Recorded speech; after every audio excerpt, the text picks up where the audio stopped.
Good afternoon, everyone.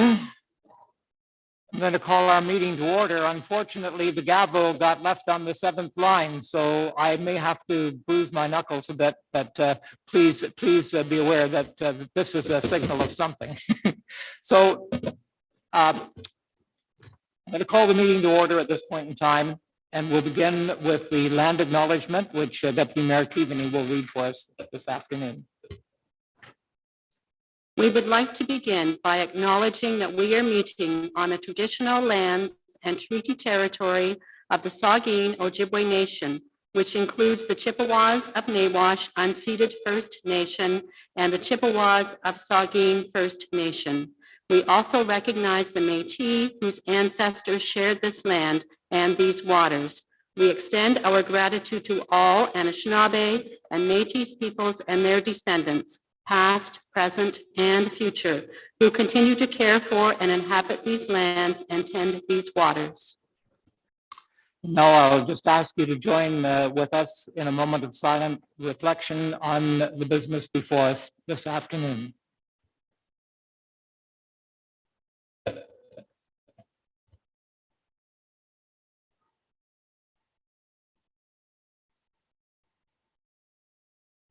Thank you.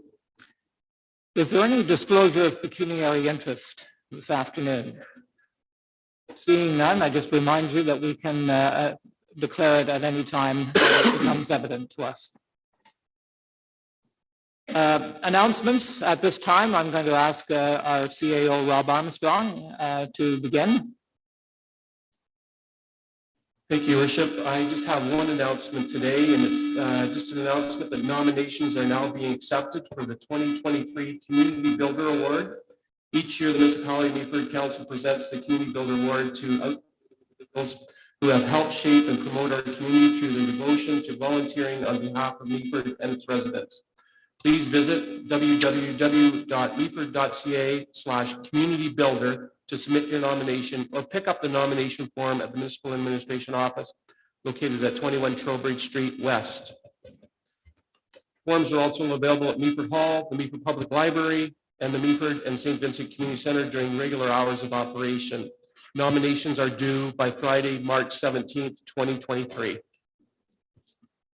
Thank you, Rob. Are there any councillor announcements? Deputy Mayor. Thank you, Your Worship. Good afternoon, everyone. A couple of announcements, if I may. On behalf of the Chamber of Commerce, it is time for their Community Awards nominations, an opportunity for everyone to talk about their favorite business and community leaders. Nominations are open from March the 6th until April the 6th. And there's an opportunity to win $100. If you submit a completed nomination form, your name will be put into a draw for a chance to win $200 prizes. You can get more information by reaching out to the Chamber of Commerce at 519-538-1640. And I'll just read through the categories for the awards. Most Improved Business, Tourism, Customer Service, Agribusiness, Special Merit, the Peter Francis Award, Business Owner of the Year, and Farmer of the Year. And I also wanted to mention on behalf of the Rotary Club that Rotary is accepting nominations for the Citizen of the Year, and this is a most prestigious award. So we do ask you to think carefully about a citizen who has really gone above and beyond during this past year and submit that nomination to the Rotary Club, and you can find that on the Rotary Facebook page or Rotary website, more information on that one. And my final announcement has to do with our job fair. There will be a job fair between 1 and 6 p.m. Coming up next week at the Meaford, the Georgian Bay Community School. And there's lots of information about that on the local Facebook page, and community information can also be found on the Chamber of Commerce Facebook page. So thank you very much. Are there any other announcements this time? Seeing none. We're in the public participation portion of our program, but first of all, we have a presentation this afternoon. It's coming to us from Alison Fitzgerald, Executive Director of My Friend's House. And is she joining us virtually or here? Here she is in person. Okay, thank you very much. Go right ahead, Allison. Good afternoon, and thank you, Mayor Kentner and Council, for giving us the opportunity to present today. We are honored to be able to share our work with you. Slide, please. So my name is Allison Fitzgerald. My name is Allison Fitzgerald. I am the Executive Director of My Friend's House. I've been with the organization for 31 years, and I certainly can attest to the significant changes in our communities over that period of time. Please change slide. We are here today to raise awareness, highlight some of our programs, and ask you to help let members of the Meaford community know that My Friend's House is more than a shelter. We know it is incredibly difficult for women in rural communities to gain access to shelter and outreach services. My Friend's House resources are limited, and it is our commitment to seek out additional resources and partnerships to do everything we can to make sure those who need our services have access. Please change the slide. My Friend's House is a safe refuge and support service to abused women and children and women and children at risk of violence, otherwise known as homeless. We serve what is commonly known as Southern Georgian Bay, which includes the communities of Meaford, Town of Blue Mountains, Collingwood, Clearview Township, and Wasaga Beach.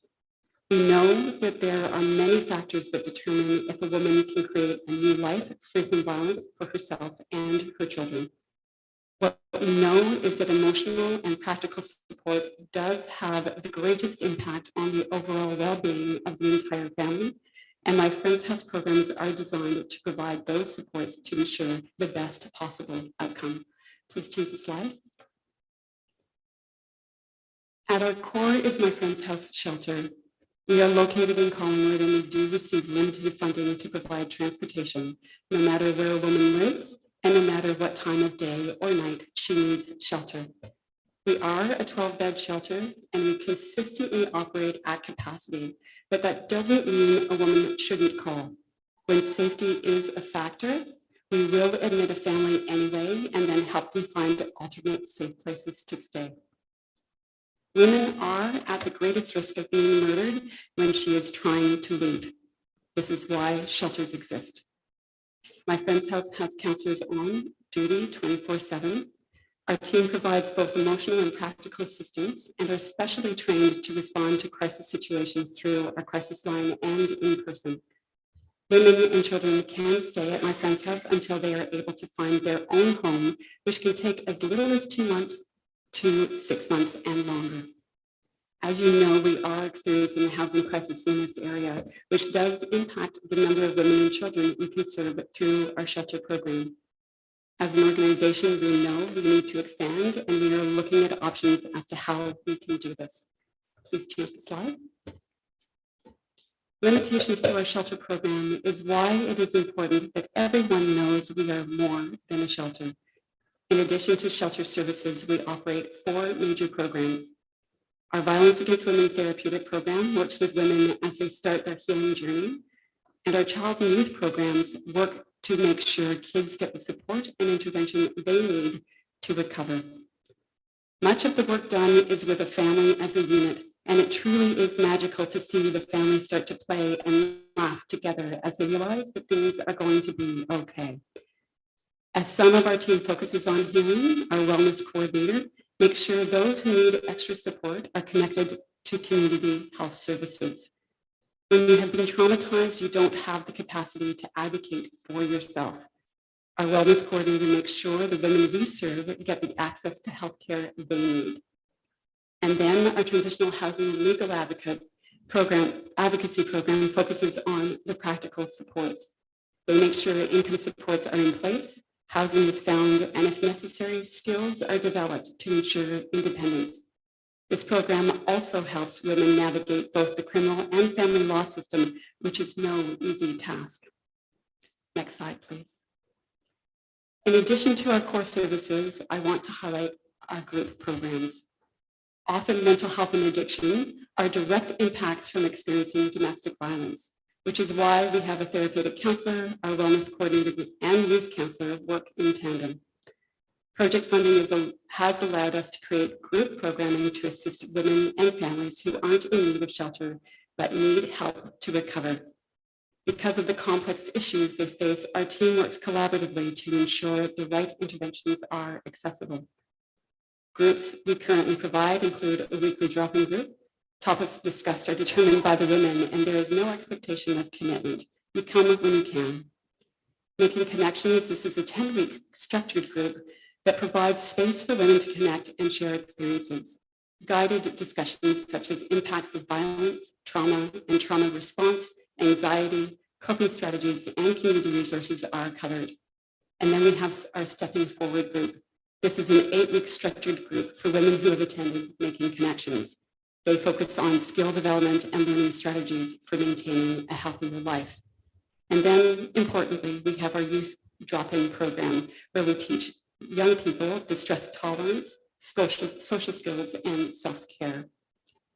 These groups currently run out of Wasaga Beach and Collingwood, and we are searching for funding to either run groups in the western part of our catchment area, being Thornbury or Meaford, and or being able to provide consistent transportation. Next slide, please. So why are we focusing on Meaford? The reality is that 1 in 3 women worldwide continue to be abused and sexually assaulted by their partner. Statistically, Meaford is no different than Collingwood, Barrie, Toronto, or any other community in Canada. Domestic violence is prevalent, and there is a significant demand from Meaford for our services. As our communities continue to grow, we want to ensure every woman knows where we are and what services we offer, even on an outreach basis. We're seeing lots of women with mental health and addiction and have the resources to connect them to services they need, help to recover. 10% of our overall client base in a given year comes from Meaford. Since April 22, 10 individuals have been admitted to the shelter from Meaford. 222 women have called in crisis, and this is actual crisis, not information and support. 6 women received transitional and legal support. 15 women have accessed our therapeutic counseling program. Our thought is that if 222 women have worked up the courage to call us, how many women are there who haven't called or who don't know about us? So we are working to raise awareness in the communities in our catchment area so we can ensure every woman who needs help can receive it. Next slide, please. We believe our stats for Meaford could and should be higher, and it is important that My Friend's House increases its reach. Even though we have some resources for transportation, there are still many barriers for women and children trying to access services in Collingwood. In Wasaga Beach, we have been able to partner with the Southern Georgian Bay Community Health Centre, which means we now have a physical presence in the eastern part of our catchment area. We hope to do the same in Meaford. It is important for us to make connections and build partnerships so that we can provide reciprocal wraparound support for women and children by connecting with other agencies. Next slide, please. Each member of council is well connected to this community. We are asking you to help My Friend's House get connected. Help us spread the message that we are interested in forming partnerships with local organizations that are making a difference in this community. We ask that you help us spread the word. Simply follow My Friend's House through our social media channels. We're on Instagram, Facebook, and LinkedIn, and share our posts. And we ask you to keep us top of mind if there happens to be any grant opportunities that arise. My Friend's House must raise 50% of our core operating budget, and for context, that's $700,000. And any expansion of service will only happen through fundraising and grant opportunities. Next slide, please. And so for that, thank you so much for allowing me the opportunity to present to council, and I would be happy to answer any questions if there are any. Thank you, Alison. Are there questions from council? I see none, but that just reflects on an excellent presentation with a lot of thoughtful information for us, and thank you very much. Thank you.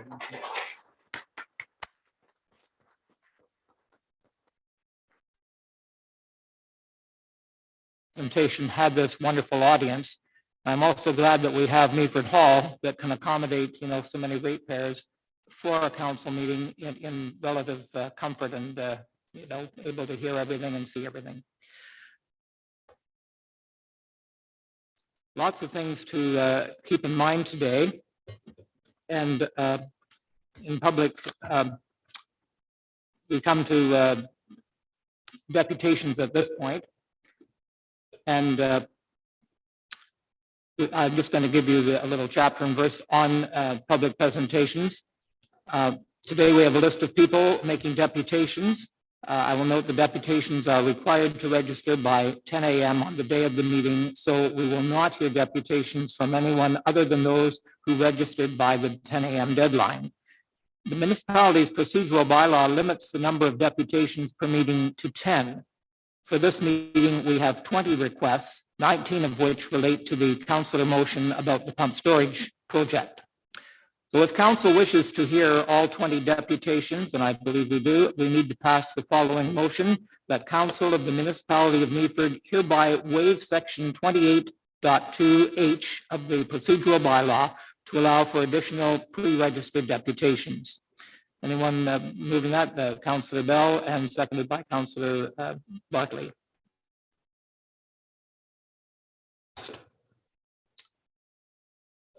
Now we'll move forward with the deputations in the order that they registered. Each deputation is limited to 5 minutes, and due to the number of people speaking, we will be strict on the time limit. After 4 minutes, the clerk, Matt Smith here at the front, will provide a signal to the presenter, who should begin to wrap up their comments at that point. And after 5 minutes, he will signal again, and at that time, we ask the presenter to finish or to end. So our first deputation this afternoon is Joseph Leung.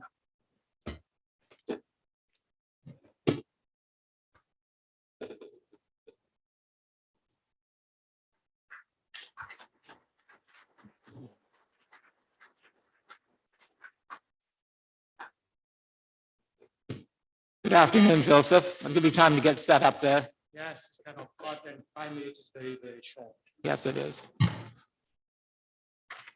So we won't start the clock until you're ready. I'd like to thank you for having me here, Mr. Mayor and Madam Deputy Mayor and members of council. I am against this project, and I have 3,300 petitions in my hand. Some of the people are here, and many cannot make it because of the time. So I would like to go straight what we are doing here. I've been in this for 3 years, and I've watched what's happening. Who's going to read a document called Standing Committee on Gas Plant?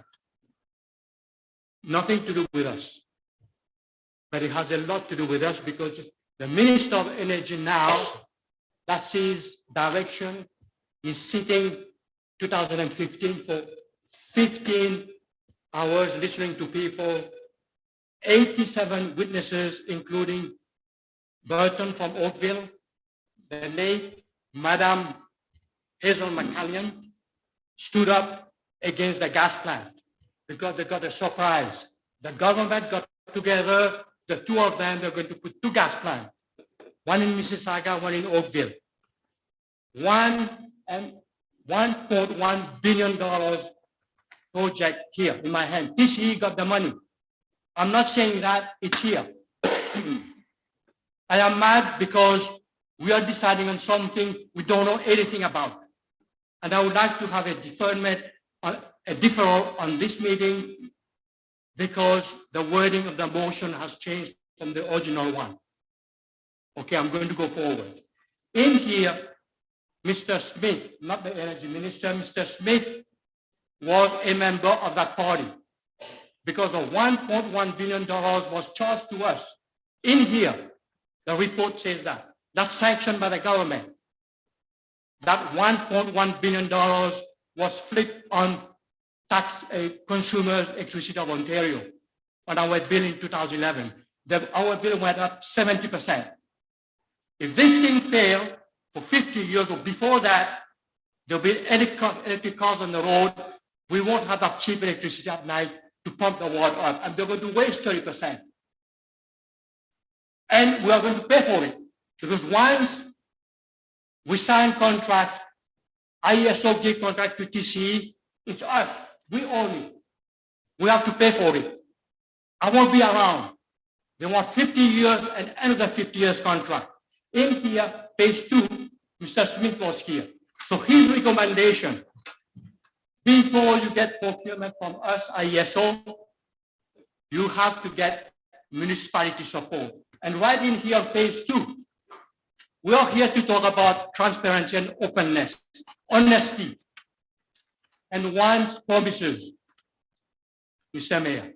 In here it says that you have to get, the minister asks you, you have to pass that, and you have to give the minister that you have a resolution that you pass that.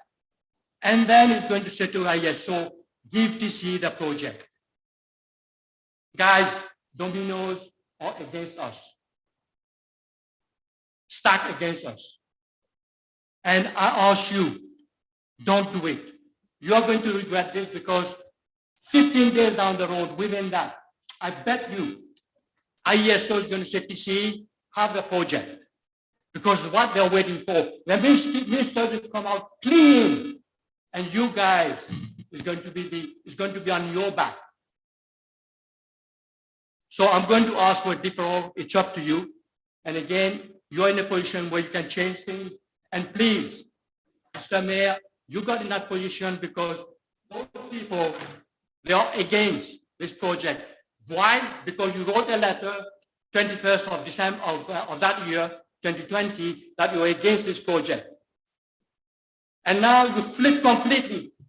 7 days in a row, when this motion was put on the table, I didn't sleep because people told me, say, what's happening? What's happening to Mr. Ross? Is he going crazy? It's a complete flip. I don't want to read your letter. I was going to jump and kiss you because you say everything right. And now you flip completely. You're going to pass that. If he wants to overrule, he wants to go over you, let him do it. It's going to be on his book. It's going to go against his recommendation. Thank you very much.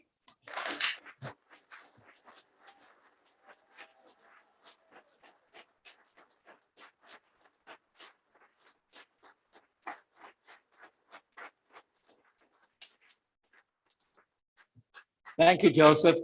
Our next speaker is Nancy Primack.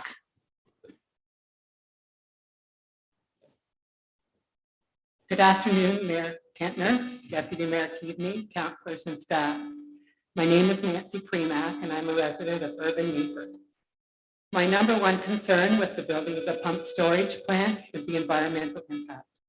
The loss of forests, loss of habitat for thousands of animals, the pollution in the air during the long building phase, and the impact on the ecosystem of Georgian Bay.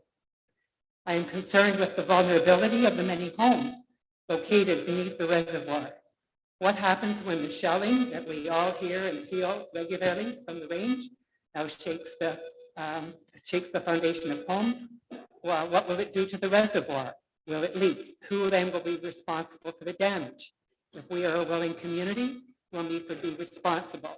I'm just going to interrupt you, Nancy. Are we not getting proper sound from her? People can hear her all right? Are you having a problem up here hearing? Yeah. Yes. We're having a problem hearing up here. Okay. I'm not good at fixing that. Is there any? I just don't want to have any of these deputations lost with over the sound Are you system. holding my time there? Yeah, I think you have to get right into the microphone, to be honest. Okay. To get Should I start again? No, start at where you left off. Okay. You heard some of it? Well, I did, but It's important. yes. I mean, I can read your lips though, and a lot of people can't. So okay. Okay. Well, I am going to repeat the vulnerability of shelling, bombing. I'm not sure what it's called, but the possibility of that causing the reservoir to also, fail, and then the damage to homes and whether we would be responsible if we're a willing community. From the beginning, it appears that nothing would stand in the way of TCE building this plant in our municipality.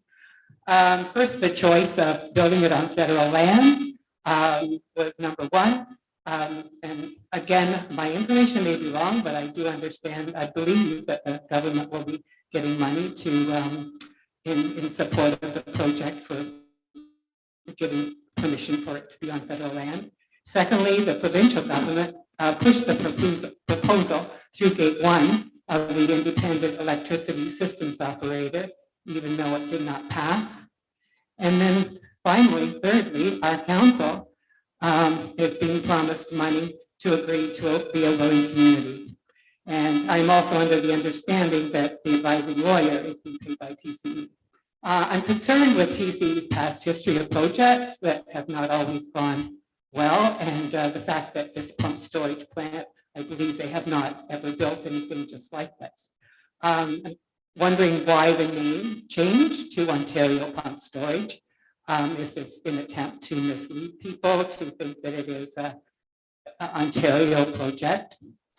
I'm concerned because this is one of the best recreational shorelines in Ontario.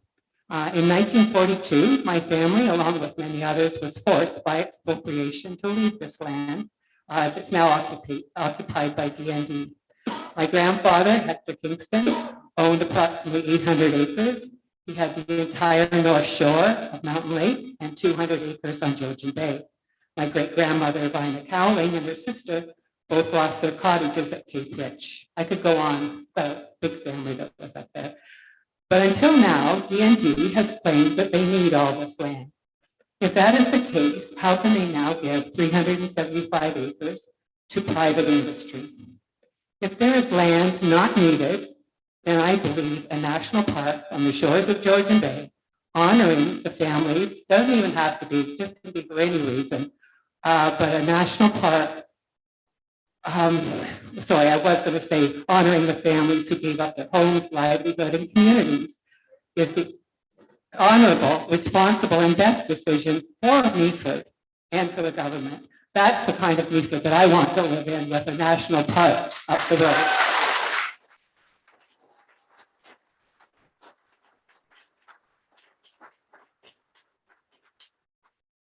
At the time of expropriation, the cottages of Sunnyside Beach were also threatened with expropriation, but they did stop just at that certain point.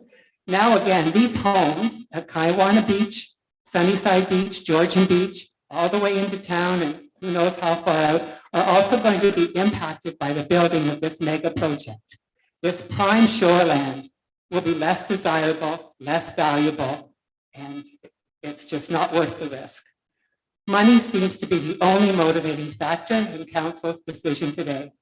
No amount of money will outweigh the damage to our environment and the quality of life that we now have in value.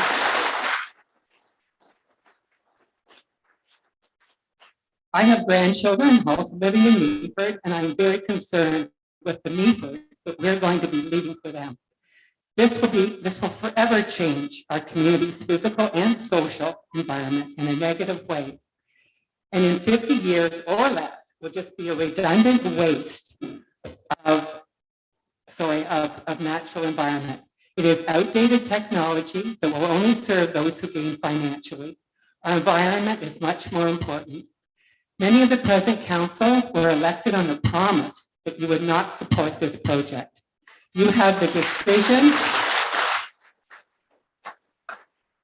You have the decision and the responsibility to residents to decide what will be your legacy. Please take the moral high road and vote no.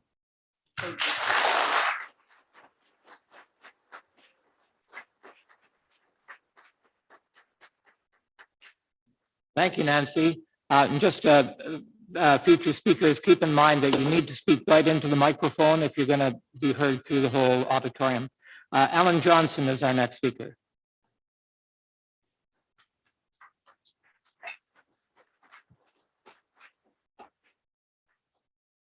Good afternoon, Mayor, Deputy Mayor. I'm here because I'm really pissed And the reason, it seems as if some of the council members here are picking money over people. Some of us that live in the impact area here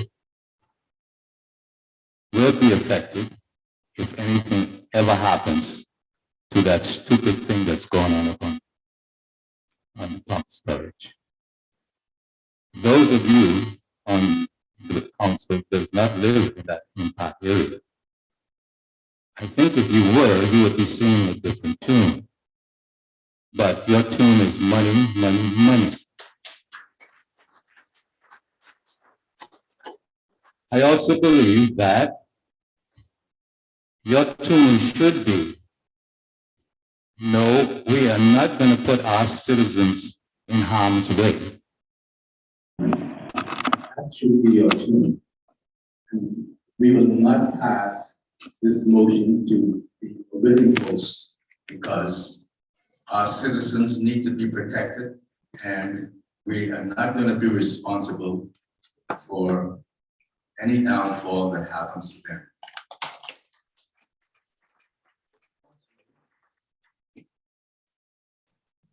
What guarantee does TCE give to the council in writing, signed, publicly displayed, saying what compensation they would give to the residents in that area if an impact happens or if there's a fault in that reservoir with that billions of liters of water?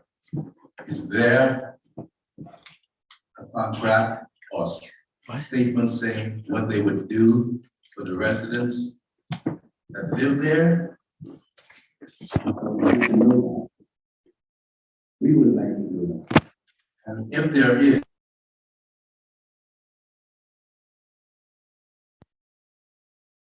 so that we all know what's going on. Thank you. Thank you, Alan. Next speaker. Kelly Haslam.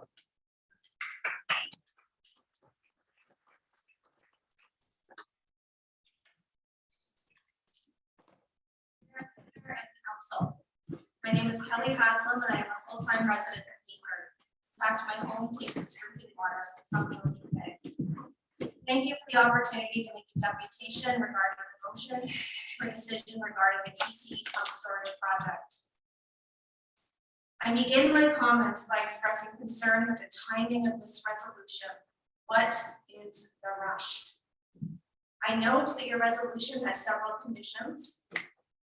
Why not satisfy those first before you give away some of your power in this declaration?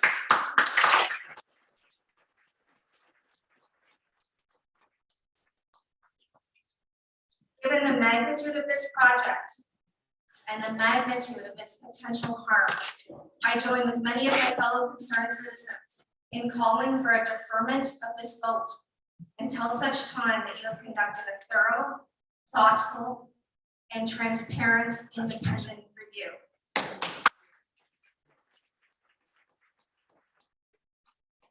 It has come to my attention that Council has not read the Standing Committee on Justice Policy report regarding the cancellation and relocation of the gas plants. This report includes many recommendations for how large infrastructure projects in Ontario should be handled, including addressing the important role of municipalities in the process. It is imperative that you understand your obligations and your powers as outlined in this report before moving forward with this vote. Contrary to what you've been telling us for months, you do have influence over this project.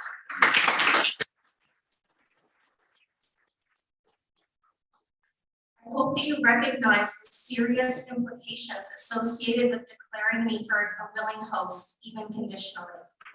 You would basically be paving the way for the province and TCE. Please don't throw us to the wolves.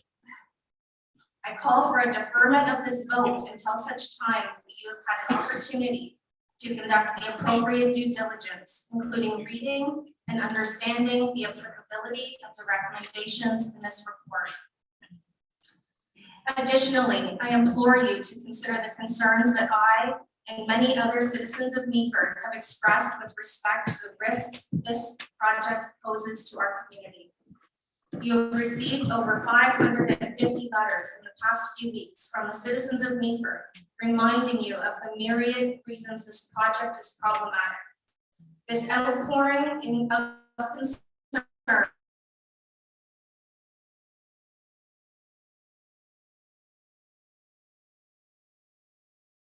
himself outlined some of these concerns in his July 2020 letter to the DND. Directly from your letter, your concerns included: this project is out of proportion to the capacity of the local environment. This project should not be built on the Canadian Forces training base. TCE is not a suitable partner for our municipality.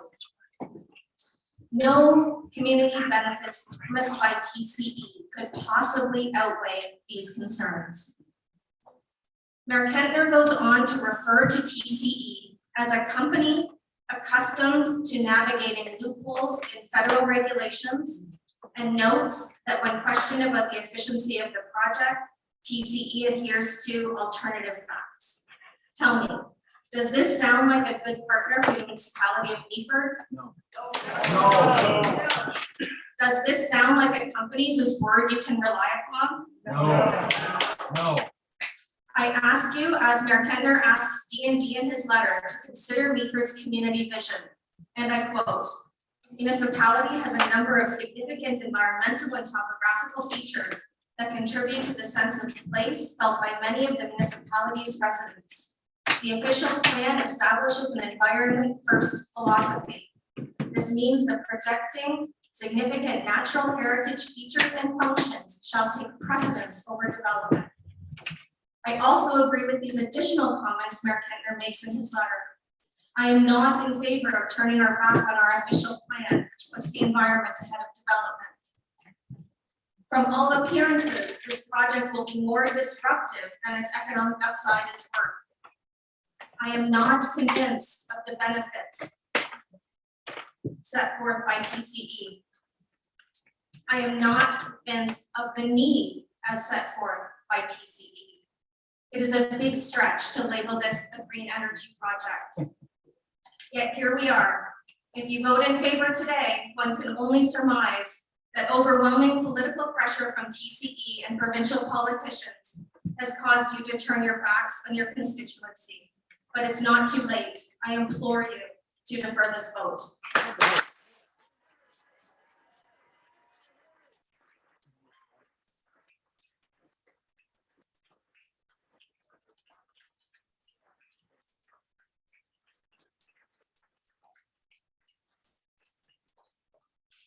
Our next speaker is Amanda Greenfield.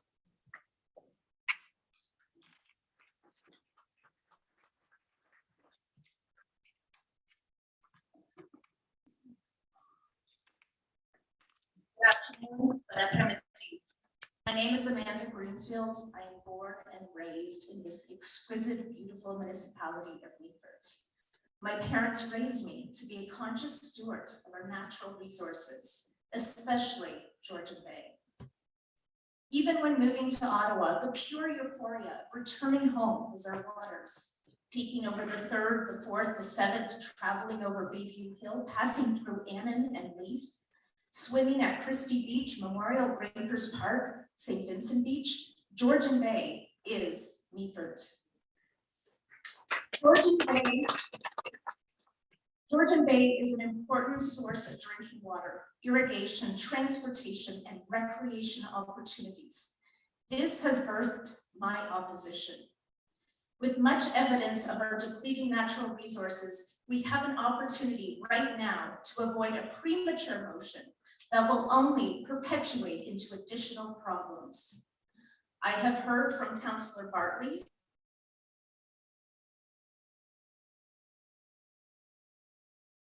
of our community. and fearing that halting would only lose perceived benefits. But progress and promises are neither automatic nor inevitable, and fast tracking ahead as a welcoming host to TCE is only foolish and mitigates any clear negotiation. Working over 14 years with D&D and holding a position as an environmental health and safety representative, I am aware of the endangered species habituated there in that proposed site. I quote from the Federal Executive Director of Special Projects, just stated this Friday. The proposed project remains under review and has not been approved for construction by the IAAC or provincial or federal government. Importantly, the project will not move forward unless all necessary provincial and federal assessments are completed, including required regulatory approvals, unquote. As a concerned citizen, our community will not be strong-armed. We will not be coerced by stakeholders when the impact assessments and feasibility phase has not yet been completed. Reasons why abolishing this motion is necessary.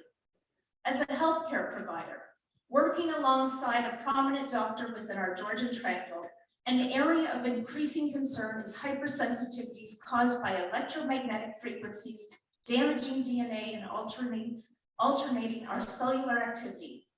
Electromagnetic frequencies and ground electric waves from the very large pumps, from frequency drives, the submerged power lines emitting non-ionized EMFs, while our water is an acoustic conductor amplifying these dangerous frequencies.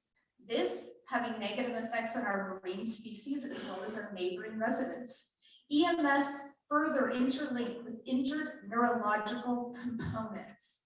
Individuals who have pre-existing neurological conditions will be gravely impaired. Those living and potentially working in this area will be prime guinea pigs for a recipe for disaster. Symptoms include tinnitus, frequent headaches, encephalitis caused by TCE storage EMFs.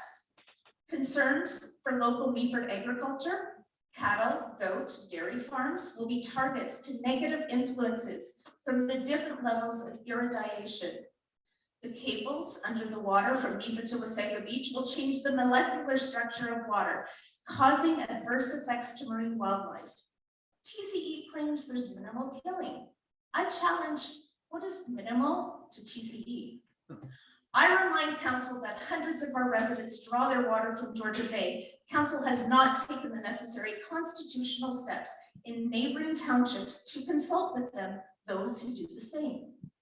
As per Meaford Municipality Code of Conduct, some of our elected officials are in failure of exercising due diligence, reasonable care, and to act in the way that enhances public confidence in regards to the standards of conduct. If the municipality asserts this motion, it infringes and it is incompetent activity and conflicts of interest. Changes to the ecological system would be inevitable. In the addition to the air, light, and sound pollutants that would be paramount during the construction and excavation period, health and safety guidelines will be taxed and irrefutably possible that we cannot uphold those standards. 2 years ago, motion made by Councillor Bartlett to have the staff review municipalities' bylaws for pollutants, and if they might need to be updated. What happened to that process? Taxpayers of Meaford have endured many costly lawsuits, and if now pertaining as a welcoming host, TCE, nothing will compare to the costly litigation to us, the citizens. As our sisters and brothers of Saugeen Ojibwe Nation remind us that we are to be stewards for the next 7 generations. How can Meaford paint our sidewalk and decommission the meaningful practice of maintaining our harmonious lands and our obligations to our children and our future generations in protecting Georgia Bay and opposing anything less than safe and sound deals?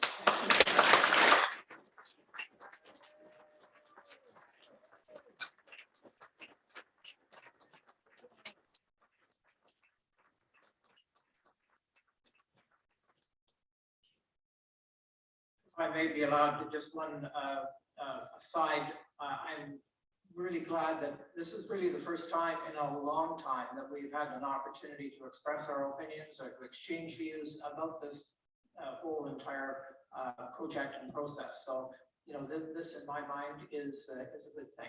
And I want to ask you to show the same respect to our next speaker that you have to our neighbors. Is John Mickelson, Project Director for Storage Project.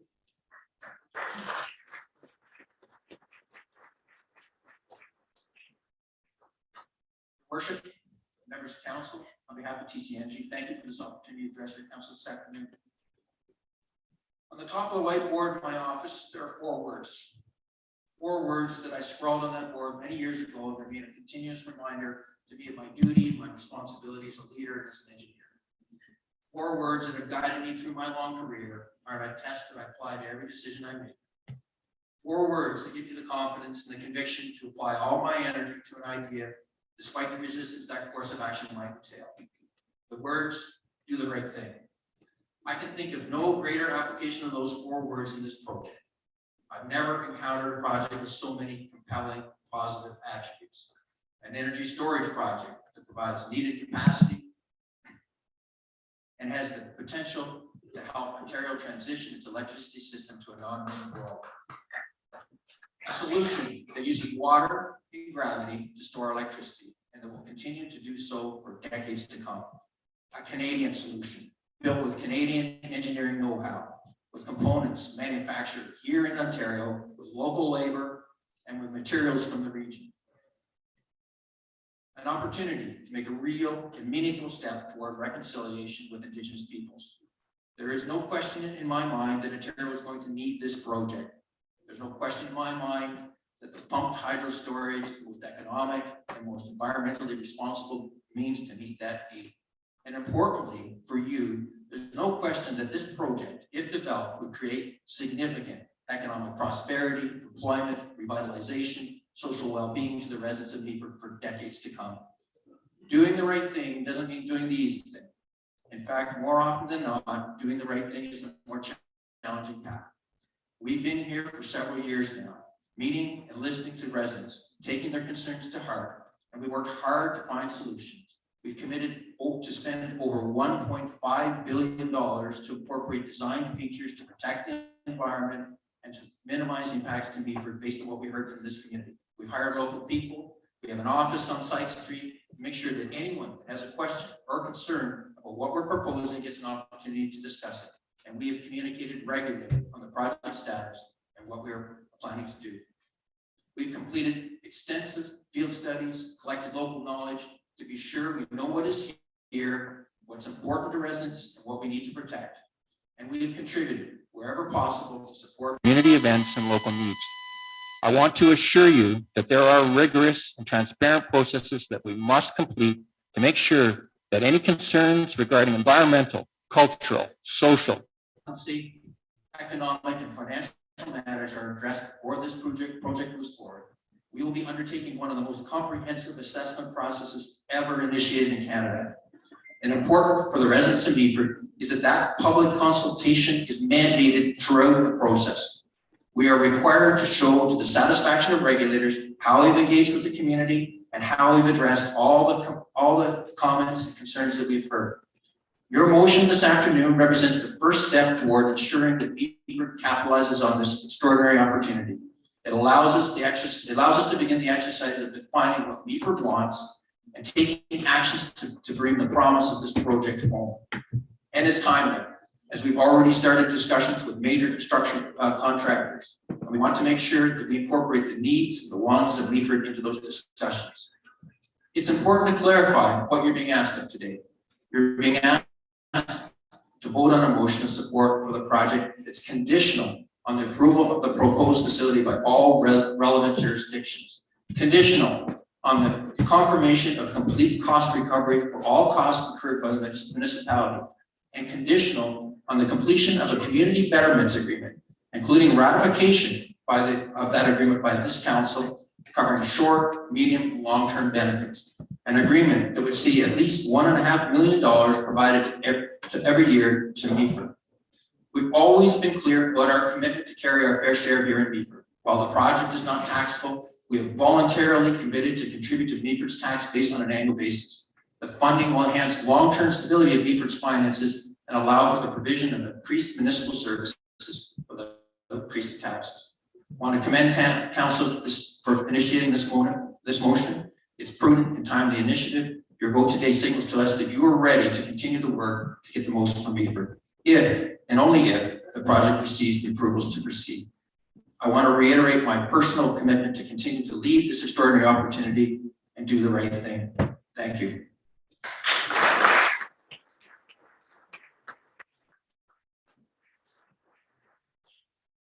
Thank you, Mr. Mickelson. Our next speaker is John Beavers, who is the Director of Community and Media Relations for Bruce Power. Thank you, Mr. Mayor, and appreciate this opportunity to add our voice to this important discussion. I am here representing Bruce Power, but I'm also here representing the Clean Energy Frontier program as I'm one of the co-chairs of that program. I want to acknowledge this is a big decision for Meaford, and I commend council for the thorough and thoughtful approach they've taken throughout this process. This is a community decision, and I hope the perspective we offer as an energy company in the region is helpful in making your decision. Since the construction of Douglas Point began in 1960, our region has supported the energy industry, and that support is something we value greatly and resolve to earn every single day. We also hope that the communities surrounding our site have found this to be a mutually beneficial relationship, and I know from firsthand experience that TC Energy shares this approach and this value. Today, we have an incredible opportunity to expand and grow our position as the clean energy frontier, with our region becoming a hub for collaboration and energy innovation, propelled in part by Bruce Power's Life Extension Program, which will extend the operational life of our units through 2064. Since 2016, over 60 clean energy companies have expanded into Bruce, Grey, and Huron counties to support Bruce Power and other clean energy initiatives. The clean energy sector is creating good jobs, driving growth and innovation, and spurring additional economic opportunities while helping meet our climate change objectives. There are many opportunities on the horizon, including emerging technologies like hydrogen, fusion, and small modular reactors, the expansion of our growing medical isotope business, as well as the potential for a deep geological repository for used nuclear fuel in Southwest, and of course, the Ontario pump storage proposal here in Meaford.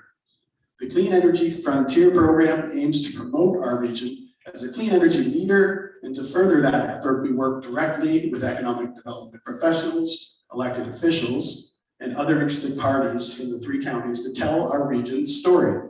The expansion of the clean energy sector has driven assessment growth and job creation. It also means an increase in population, as the last census period showed a 6.5% growth across the three counties. We are also seeing increased residential and commercial development, with some communities experiencing record construction values. Assessment growth also drives new recreation amenities and infrastructure enhancements in our communities. In 2020, the clean energy sector in Bruce, Grey, and Huron contributed over $4 billion to Ontario's GDP. The clean energy sector in our region gathers over $473 million in provincial tax revenue and over $233 million in municipal tax revenue. Most of the municipal tax collected stays in the region, enhancing the quality of life for our residents. The economic opportunity from the clean energy sector is significant, including household spending of over $1.43 billion, including $71 million in spending in local retail, over $56 million in spending in local restaurants, over $16 million was spent in local pet stores. Government of Canada has committed to achieving net zero carbon emissions by 2050, which will lead to higher electricity demand due to electrification, replacing fossil fuels. This includes more electric vehicles, with all new passenger car sales to be zero emission models by 2035. That's only 12 years away. In December, the Independent Electricity System Operator released the Pathways to Decarbonization report, which addresses how Ontario's electricity system could reduce carbon emissions while working to maintain reliability and affordability. The report indicates that Ontario will require an additional 69,000 megawatts of non-emitting supply to meet expected demands, forecast to be 3 times what they are today. Noting that large infrastructure projects can take 10 to 15 years, the ISO suggests a sense of urgency in initiating the planning, siting, and environmental assessment work for new energy. In other words, if we are going to tackle climate change, we're going to need a lot of new supply of clean power. And we need municipalities with the courage to say yes, where the province could find itself in a precarious situation. In closing, Bruce Power will believe the path to net zero future in Ontario and Canada runs through the clean energy frontier. And we believe that it's good news for the people of our region, leveraging our strategic position on the grid, our existing base of nuclear generation, a regionalized supply chain, and storage projects that are under development presents a historic opportunity for our communities. It is for those reasons we wholeheartedly support the motion before council today. Thank you.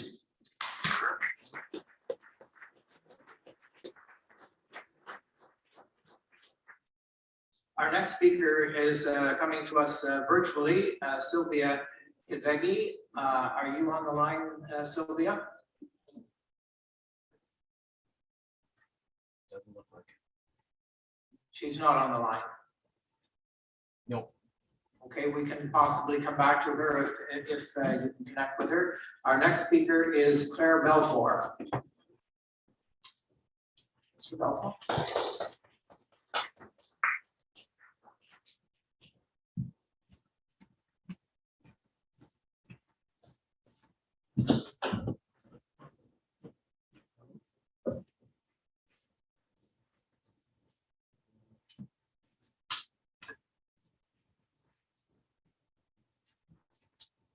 Mr. Mayor and councillors,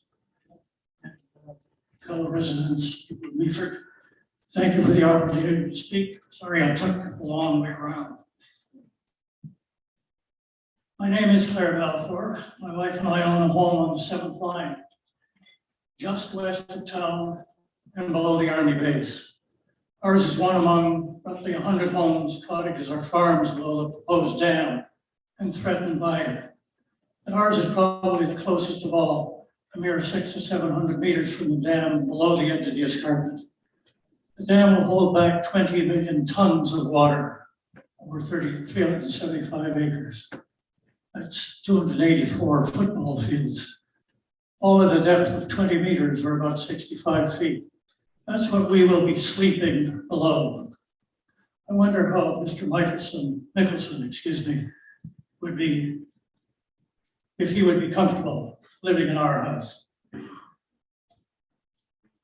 All of us downhill from that dam live in what TC Energy refers to as the inundation zone, a term that says everything we need to know. Should that dam fail, and they sometimes do, our home, our property, and even we ourselves will be swept away. Given that prospect, it's not a risk that insurance companies want to take, and not exactly the sales pitch to entice a potential home buyer. Property values will fall, and at least some will be unsaleable.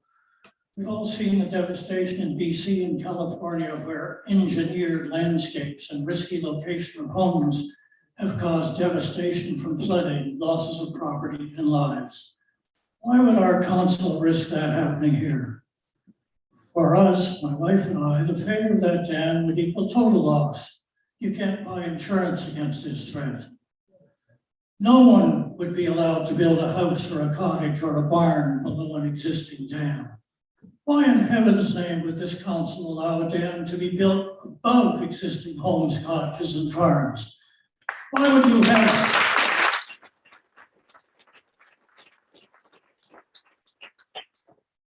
would you have so little regard for dozens of loyal residents and taxpayers? Why? To borrow a phrase from a Swedish environmentalist who was still just a teenage girl at the time, how dare you?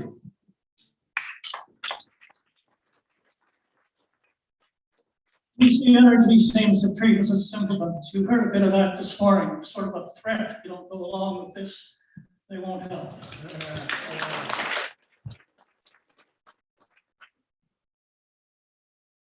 Their fact sheet, distributed last week, Says the project won't be on the escarpment. Really? Isn't that just being cute with words? Everyone knows it's on the escarpment, and the escarpment is designated by UNESCO's Biosphere Reserve. TCE knows that too. Their initial brochure says that they're coming here because the project can be elevated by the escarpment.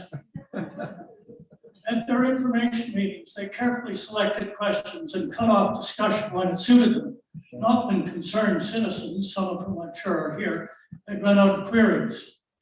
They swore the previous mayor to secrecy about their plans for 6 months, and with unlimited PR funds, they run a corporate strategy of funding local groups while keeping the whole thing quiet and out of the major media in the principal electricity market of Toronto. People who keep secrets have something to hide. TCE buys ads in the Meaford Independent saying it's all about Meaford or the environment or Georgian Bay. It's not, it's strictly business. It's all about TC Energy balancing the output for its 48% owned Bruce Power and bring that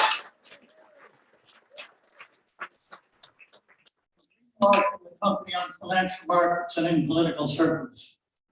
While claiming to save hundreds of thousands of tons of CO2 per year, TC Energy is silent about how the project's construction will contribute emissions with 5 or more years of diesel burning equipment, production and transportation will unload thousands of tons of concrete to line the reservoir, concrete production being one of the highest contributors to greenhouse gases. The reservoir's excavation will, I'll wrap it up. The reservoir's excavation will be like an open pit mine. Noisy, it'll be intolerable for those nearby. You'll hear the roaring and rumbling downtown. Blasting will create little earthquakes, far worse than the occasional heavy ammunition burst from military practicing on the base. Did I mention dust and air pollution blowing out of the bay? The company seems to think there's not much serious opposition to this project, perhaps because we're not radical enough, too polite, too Canadian. If this goes ahead, expect major noisy opposition and perhaps class action suits from all those taxpayers.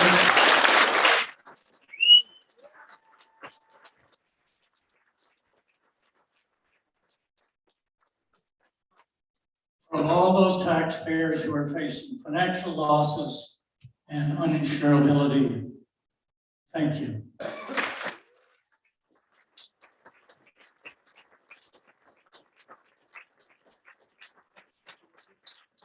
Thank you, Mr. Richards. Our next speaker is, I believe, virtual. It's Chad Richards. Sorry. Thank you, Mr. Belfort. Chad Richards, are you on the line? I am here, Mr. Mayor. Can you hear me?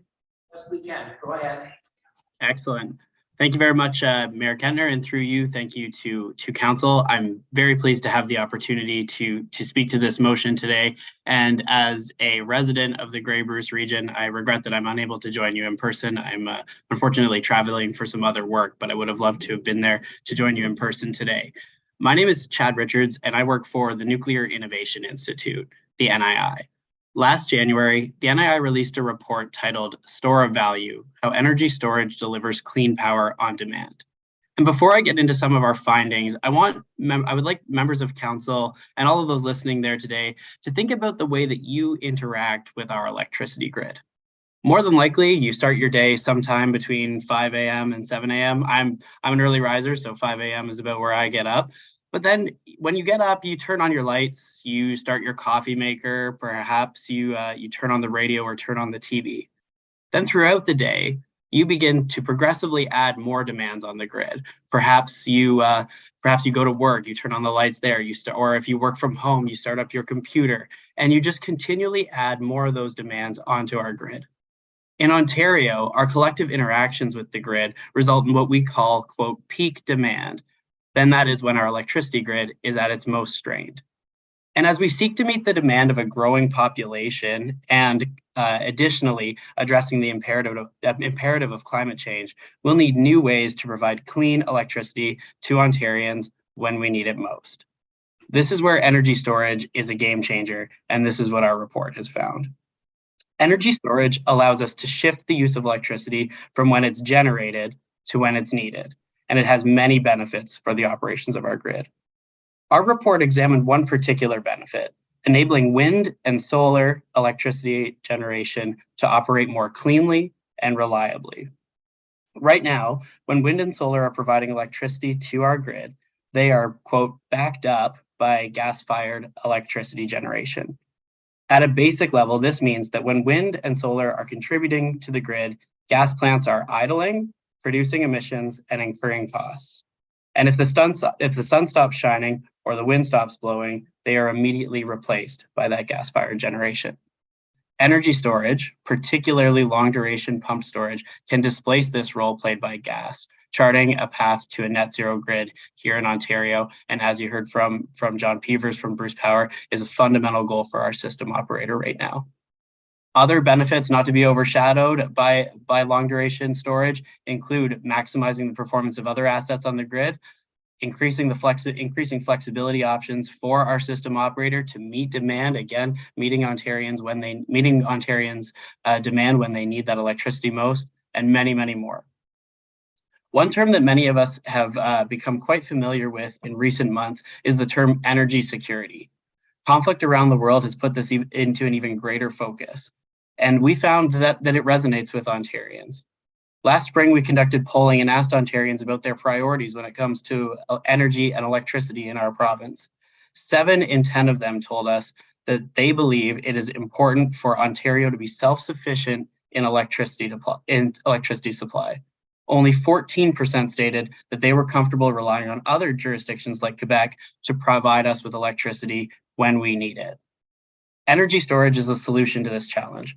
By keeping more of our made in Ontario clean energy stored in long duration energy storage projects, we can bank our own supply and draw on it when we need it most without relying on other jurisdictions, creating a new layer of energy security in our province, one that is clean and reliable. Fundamentally, if you're serious about climate change, then you must be serious about realistic options about getting our electricity grid to net zero. Our homes, hospitals, and businesses need clean and reliable electricity supply if we're to meet the electricity needs of a growing population while transitioning to a clean economy. And if that is the goal, energy storage will be vital. I'd encourage members of council and the public to check out our report. It's available on the Nuclear Innovation Institute's website. And I'd like to thank you very much for having me speak to you today. Thank you very much.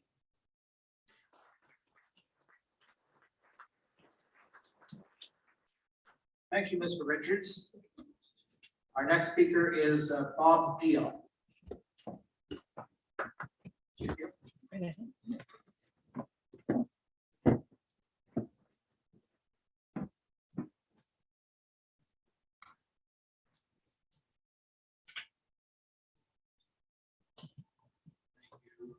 Your Worship and Council, appreciate the opportunity to speak. I am the president of the local Chamber of Commerce. I got the job because Rob decided to run for council and got elected. So again, I thank you for the opportunity. I've been in business since 1978. Our family ran a business called Profasco. We opened 22 locations in 22 towns in Ontario, and then 3 more in the US. 18 years ago, we sold that business, and I've been coaching small businesses ever since. I've been part of the Chamber of Commerce for about 9 or 10 years. I have helped coach about 40 contestants onto this stage. I'm a big proponent of creating things, and I do see this as an opportunity. Now, that being said, the passion and the clarity of the arguments here today is commendable. It's fantastic. And you should express your opinions passionately. There are real concerns with this project. I personally feel, as myself and not on behalf of the chamber, but as myself with all these decades of experience, that this type of opportunity needs to be more fully understood. Whether this is early stages or not, I don't know. This has gone on for a while. It has to go on for years yet to come. There are many, many conditions, and hundreds of people need to check the boxes before this to go ahead. Your opinions matter because you're expressing real concerns. I'm going to take a slightly different tact in that if I address just the council's role and just this motion, I have some suggestions. This town needs an economic development officer. It needs somebody to quarterback economic development. I've been listening for at least 15 years about the lack of affordable housing. We were looking for employers, looking to rebuild the downtown, looking for better retail opportunities. We have an aging population, but we don't have enough young people coming in. They don't have places to stay. So we have some real issues beyond this project, of course, and the economic development officer would be quite helpful. We need more service industrial land. This project or any project will attract some investment, but where will those people locate their businesses? So I strongly encourage council and staff to develop a much larger industrial park with service land. I think on behalf of the Chamber of Commerce and on behalf of myself as a business owner who has been through the process, this is an important next step. I suggest that this is so divisive that the board of directors for the Chamber of Commerce couldn't come to agreement on our stance. That being said, we do wish to survey our members the next short while and get a mandate to speak on behalf of the business community much stronger than I can convey today. But as an experienced business person with decades of experience, I can tell you this type of opportunity doesn't come along very often. Whether it gets approved or whether it doesn't remains to be found out by the number of processes it must go through for approval. Hundreds of people, hundreds of experienced people will listen and they will decide whether to check a box or not. That's on TCE and the process. But to shut down a project and the opportunity for financial investment in the community that means future jobs and future homes and future resources, I think that would be premature. Thank you.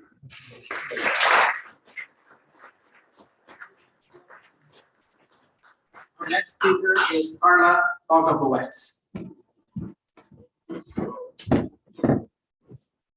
Carla in the audience. I hope I pronounced her last name closely. Carla Bogobowitz. Not seeing her, I'm going to move on to our next speaker, who is Paul Vickers. Paul, are you in the audience? Good.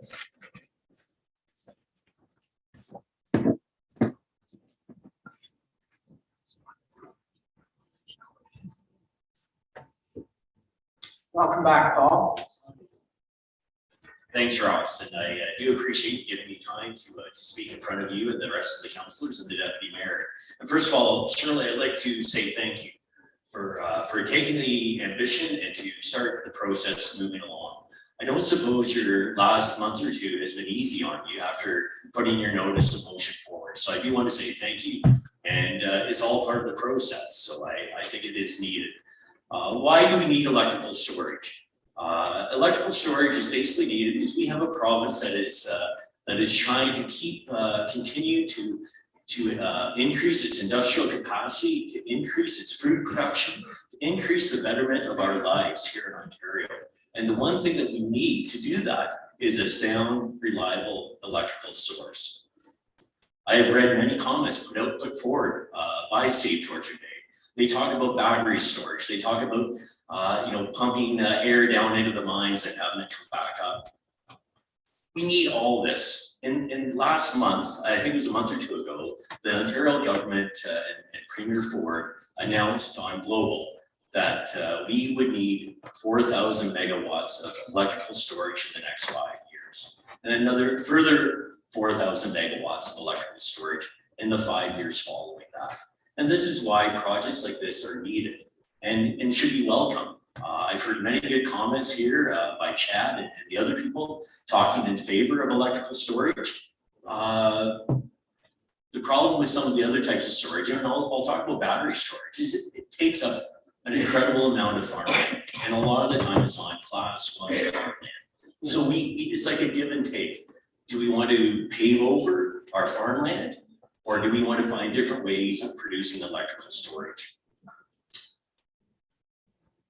The other way to increase electrical productivity is to increase the corridors, to increase the production of electricity, whether it be nuclear, gas, or all the other ways that electricity is produced. Again, by doing that, all of a sudden you create more corridors, more electrical lines have to be built. If we cannot find a way to stop that peak, to soften it, basically to make it that our electrical usage doesn't go so high and so low. And that's basically what storage is all about. And again, if you start looking into this, what does that include? That includes using more and more farmland. If more corridors have to be built, then more farmland will be paved over it and with roads. Windmills and solar farms are again large usage of farmland. And I'm sorry if people don't like me talking about agriculture land and farmland. I am a farmer. I do represent the Ontario Federation of Agriculture. And I think it's important to remember that 319 acres of farmland gets taken out of farm production each and every day. There's a lot of different ways that happens, and some of it is basically having electrical storage. Should the municipality not go forward with this? Are we not limiting our ability to affect the project, to guide the project? Or if we do not go ahead and start looking at the community betterment and going to the table and negotiating the TC, are we not doing a disservice to our members, to the people that our citizens that pay taxes into this municipality? I want my council to be there. You are our voice, and you have to remember your voice has to represent everybody. People that speak the loudest aren't always the people that are the most popular, or they are the most popular in the short term. There's a lot of people that sit back and don't want to say anything, obviously because there's a lot of pushback from different groups in the area. Thanks for that. And I just want to make sure that our council is at the table negotiating with TCE. We have a lot of needs. We have roads, we have bridges, we have community facilities that everybody wants, but our municipality can't afford it. And it's up to you as councillors and mayor and deputy mayor to find ways to create, to increase your levy into the municipality. We can't afford it as citizens of the municipality. Our taxes keep going up year after year after year. And you just came through budget. There's nothing I'm not telling you that you don't understand. We need to make sure that we investigate levy from every possible source. The last thing I want to say is only do it if it's safe. I don't want to see our Georgian Bay destroyed. I don't want to see our environment destroyed. Let the process go through its process. The environmental assessment will tell us if it's safe or not. We can't, as individual citizens, say, oh, we don't like this, so it's not going to be safe. So I see Matt just gave me the hook, and I will thank you for taking the time to listen to me. But remember, there's a lot of people out there that are in favor of this project going forward, as long as it's safe. Thank you very much.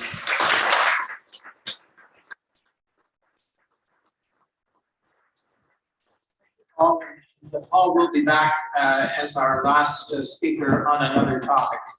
Our next speaker is another kind of familiar face during the election campaign, Mr. Mark Petrowski.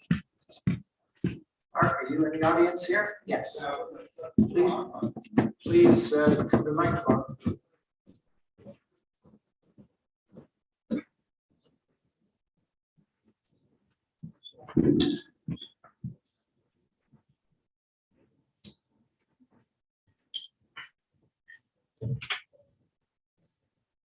Mayor, Deputy Mayor, Councilors. Speak right into the microphone. Speak right out. Is that better? Yeah. I got my hearing aids in, so it's super loud. Thanks for the opportunity to speak. I wasn't expecting to speak. I got an email that said I wasn't on the list. So I'm going to take it off the hip. I, as many citizens know, am for this project. Okay. I think it's going to be a phenomenal infrastructure project on a financial basis for this great community. I believe it's going to assist us in the future after the project's done. It's going to assist many citizens within this province that we live in. Is there people that are against it? Of course. They have a lot of viable concerns which can be addressed and which will be addressed. You can't dig a ditch without approval. Okay, you can't do anything today because there's so many laws. So like Mr. Vickers had said, let the system go through and let all the processes work. One wrong thing goes wrong, it's stopped. I hope that doesn't happen myself personally, but that's how quick it happens. At the end, what a lot of people seem to forget, the final say, every single light can be green. But if D&D says no, because it interferes with their training that they need to do to protect this great nation of ours, it will not happen, no matter what the citizens say, no matter what TCE says, or you, the mayor, the deputy mayor, and council say. The engineering that's involved in this project is massive. Okay, there's concerns about air pollution. TCE will be using what is known as a TBM, a tunnel boring machine. Okay, that's how subways, water aqueducts, everything today is put in throughout the world. Singapore just finished their second dig, is what they call it, the Big Dig 2. They live on some of the most volatile shale limestone there is anywhere in the world. Millions of people live right above them using TBMs. There was no environmental issue with dust and that, because TBMs, how they work, as they move forward, X amount of meters per 24 hours, okay? There's water injected on the base of what they're cutting, which eliminates the dust, because there's operators down there in that machine, okay? It's noisy, dirty, hot, filthy work. Of course, they're well paid for it. The concrete that people are on about, okay? The concrete, chances are it's going to be shipped in by ship. It's going to be preformed. The tensile strength of that concrete is massive. They're not spraying some concrete in and they're going to allow water through. Just like when they built the tunnel from England to France. Okay, this is the type of technology that goes into this project. I think we should grab hold of this. It will be an engineering marvel. Nobody's built this before. They have spent billions of dollars in trying to get to this, like trying to get it into the ground. There's going to be issues, yes. The engineers, very intelligent people, they're going to fix these things. Our local labor, our union workers, they need these jobs. They need a future for their families, so they can buy a home. They can afford to buy. We have another choice: raise taxes. The budget hasn't come out yet. Scrap the project. 15% property taxes next year, and the year after that is going up more. The money's got to come from somewhere. Roads get more expensive to fix, everything. From what I understand on paper, TCE's offered to assist with a lot of infrastructure. They've offered to assist financially, I believe it's 1.5 million, and that's what I've read on paper, annually build construction. So, you know, you have a choice. Make it unaffordable to live here, or possibly embrace this technology in the future of these jobs and move forward. And that's winging it from the hip. So I'm basically out. Thank you, Mark. Thank you.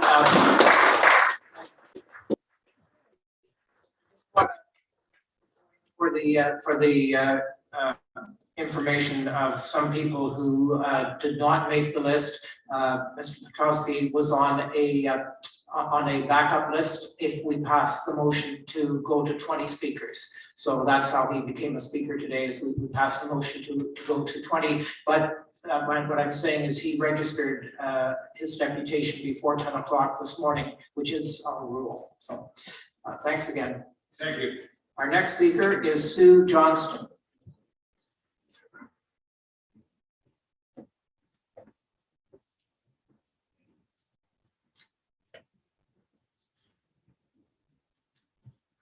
Just while Sue is coming to the microphone, I'm just going to mention that Carla Bogowitz has not come forward, nor has Sylvia Iveg. So those are two people, if they are hearing this and want to come aboard, you have an opportunity, but we're nearing the end of our list.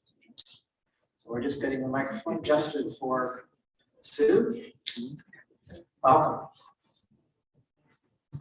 Speak right into it, yeah.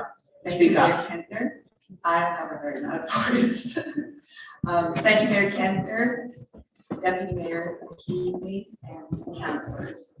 I appreciate the opportunity to speak. I want to just be brief here and say realistic options are top of mind regarding energy sources.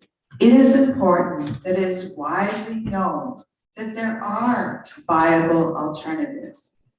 In particular, an energy solution called Energy Vault, based in Switzerland, is a worthwhile consideration.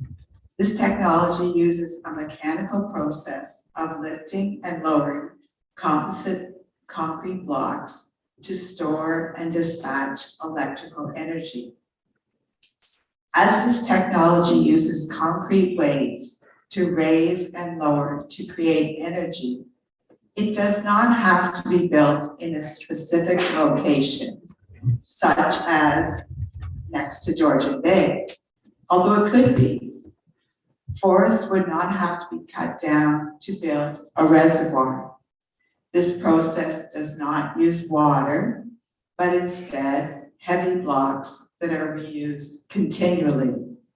It could be built in an area that is conducive to energy distribution and least damage to the landscape. This alternative technology has been used in countries around the world. It behooves us to investigate this and other options and not settle for an inferior system. Thank you for your consideration.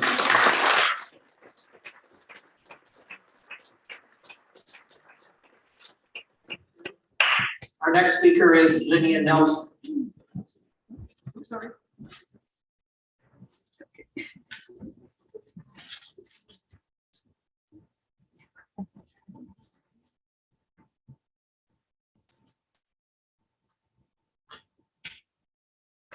Mayor and Council for this chance to speak, and particularly thank you waiving the 10-person limit. My name is Linnea Nelson. I live in Meaford, and I understand that the Council is scheduled to make a decision today on whether to advise the Provincial Minister of Energy that the municipality of Meaford gives conditional support to the pump storage project. At this time, I understand that time for a referendum has passed. So that means that you 7 members of council will need to decide yourselves whether the residents of Meaford will benefit in the long run from the pump storage facility. There's been considerable concern expressed by many residents. We're all familiar with the arguments regarding the noise and the dust and the fish, and I believe that these are all legitimate concerns. And we have all heard about the need and the jobs and the money, and these all have relevance as well. None of these issues is the primary one for me in considering the possibility of this facility being built. My main concern, the one I believe that all members of government and communities everywhere should be looking at, is whether this type of storage facility is state-of-the-art enough to remain up to date as a green technology, or whether it will become obsolete in a world of ever more advanced and greener alternatives. In a quick perusal of the internet, I discovered that pump storage has been in use for 100 years and is currently the technology in use for the vast majority of energy storage facilities, as no other technology was available until recently. However, there has recently been a surge of innovative alternatives being explored by various companies using cleaner, leaner technologies. And these companies are gaining a greater foothold all over the world due to the various advantages in their technology. These include, but I assume are not limited to, the use of batteries, flywheels, superconducting magnets, supercapacitors, hydrogen thermal energy, rail storage, which is a system working on the principle that any mass used against gravity to create a force can be used to capture and store energy, and compressed air. The first zero emissions compressed air facility in the world was launched in 2019 in Goderich, by the way. These various solutions have advantages which include cost, longevity, greener construction, less environmental impact, better energy efficiency, and/or portability, without the danger of natural disaster if the water storage should overflow or be otherwise compromised. This happened as recently as 2005 at the Thompson Reservoir in Missouri, causing $1 billion in damage. I also discovered two separate sources suggesting that we could buy excess energy from Quebec at a small fraction of the cost of building this storage facility. While pondering all this, I read a letter in the Sun-Times from Thomas Duck of Maxwell. He offered some links to yet another type of storage facility, which I believe Sue Johnson has already mentioned, from the company in Switzerland called Vault Energy. They are building small and large facilities all over the globe. So I checked out the links and found that they have used the principle of mass and gravity, and instead of using water for the mass, they're using composite blocks made from discarded concrete local to the site, lifting and lowering them to store and disperse electrical energy. These facilities can be built faster and more cheaply than pumped storage, without the need for tunneling, blasting, less materials, utilizing less land mass, and producing electricity with an efficiency of 80%. It's clear from the rapid growth of this sector that there's an interest in and a need for power storage for the purpose of grid stabilization all over the world. And many companies are investing their time and resources in finding methods to achieve this end, which are more efficient and environmentally safer than the 100-year-old pump storage technology, which is currently the most prevalent. We could choose to go along with the TCE proposal, which is currently before us, so that in several years we can cut the ribbon on our brand new dinosaur. But in my view, alternative technologies which we can welcome to Meaford, giving us the needed energy and the jobs and the money without the noise and the dust and the destruction. Is that it?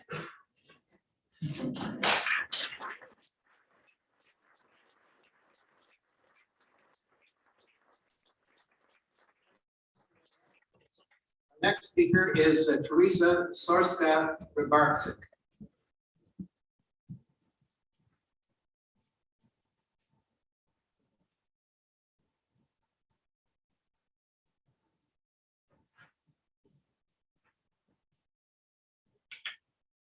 Mr. Mayor, Chamber Council of Meaford. My name is Teresa Sorska-Rybarczyk. Please move into the microphone a little more. That's good. My name is Teresa Sorska-Rybarczyk, and as a member of Meaford community and a property and a house owner in the inundation zone, about a kilometer away from the proposed site, I oppose ill-fetched, destructive TCE pump storage proposal. It is destructive for the environment, many times proven, for the community, short-lived, and for the house owners. Much over the last 3.5 years was written, analyzed, and researched to support these statements. There's many independent documentation which are available to view by the council. Same questions were raised years over and over to TCE without sufficient answers. My family chosen Meaford to heal post-cancer condition of my young son 23 years ago. I fall in love with Georgian Bay to the point that my ashes are going to be staying here. And I did it about 40 years ago. That was my decision. We bought the cottage from the family of the post-war Meaford builders, who chosen this community for the same reason: pristine water and pristine air. This is the biggest value and undisputable investment anyone who comes here make.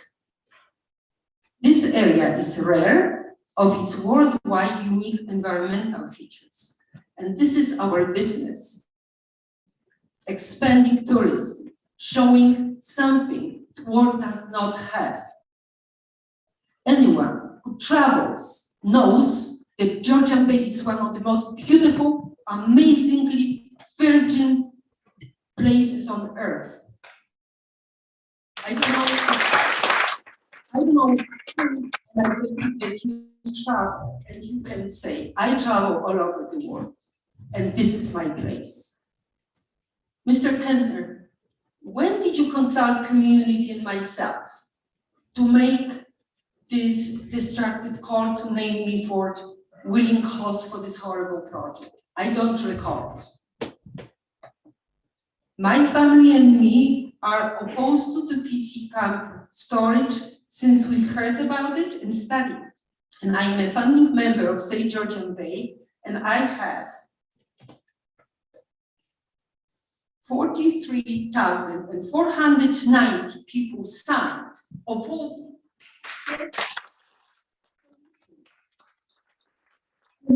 Most of these people, because we did a very detailed Excel analysis, are the members of local Georgian community, or they lived here, or they were raised in this area.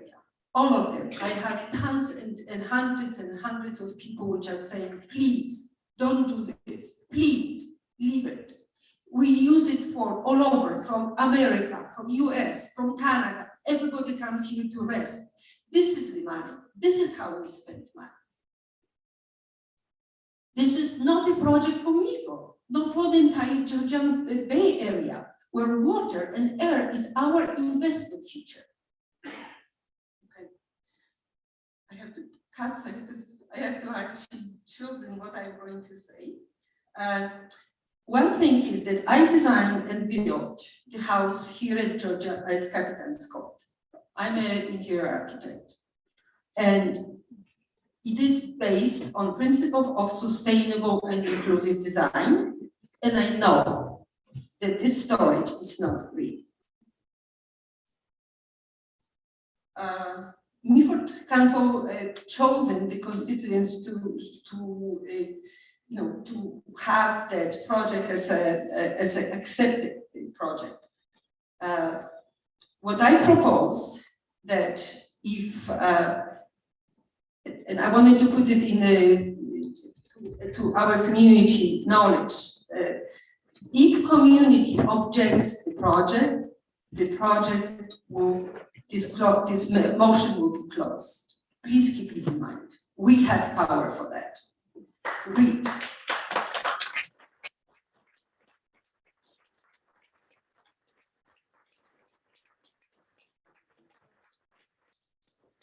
Speaker is going to be speaking virtually, and it's Louise Pachella. Are you on the line, Louise? There.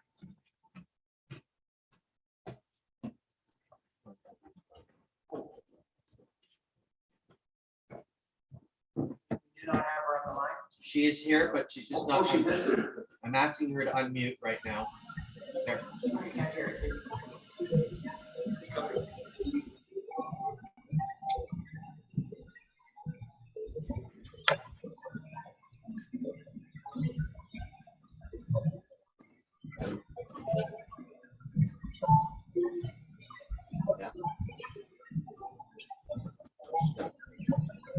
I believe they're supposed to be on the line.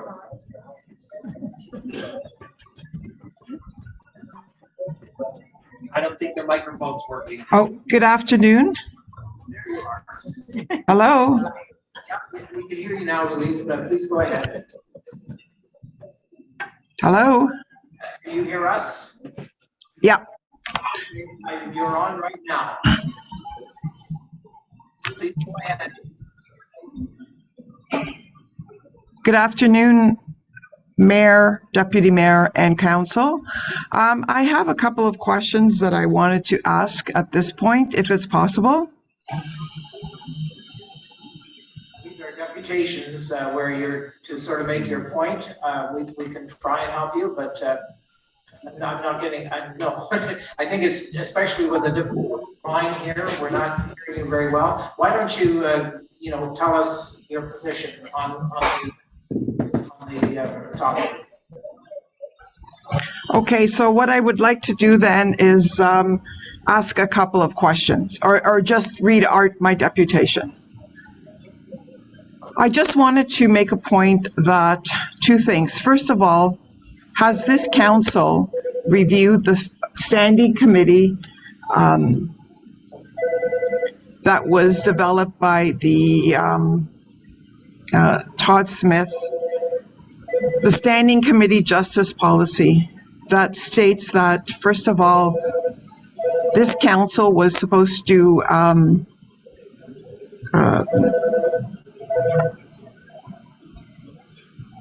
what I can tell you is hello? Yeah. This council was supposed to engage the community, and we were supposed to be willing hosts. When did this council ever call a meeting? When did you ever send out information to the citizens of Meaford stating the project and the scope of the project? When did you ever hire a third-party engineering group or lawyers to review this this project? You are proposing, or TCE is proposing, to build a 375-acre reservoir. That's 284 football fields above a community of over 100 people. This reservoir is a dammed reservoir. It will be 65 feet in height.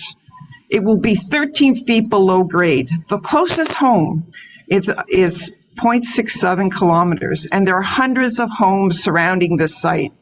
Nowhere in the world does a reservoir of this magnitude exist so close to a community. If this reservoir existed in solitude and someone wanted to build a community adjacent or below, a building permit would not be granted. You can ask the Canadian Dam Association. Does this 6-story structure align with the municipality's official plan? Tunnels will be built larger than existing subway tunnels in TO into the Niagara Escarpment, which is a world biosphere. This will destroy natural habitats, land species that are currently considered extinct. Further to this, 500 acres of forests and trees that have been in existence for hundreds of years will be clear-cut. Every night, 11 hours, 23 million cubic meters of water will be siphoned out of the bay using spent electricity from Bruce Power. TCE owns 48% of this. It will be then flushed back into the bay over an 8-hour period every day at a rate that TCE can't even explain. But we do know that this is just like Sir Adam Beck in Niagara Falls. John Mickelson continuously responded to my letters in this manner. If this is the case, it will kill fish habitats, disrupt spawning grounds, and destroy the quality of the surface water, groundwater, and our shore wells. 4 years of construction will pollute our air with small particulate matter, add light, noise, vibrations by a corporation who has never built a project like this.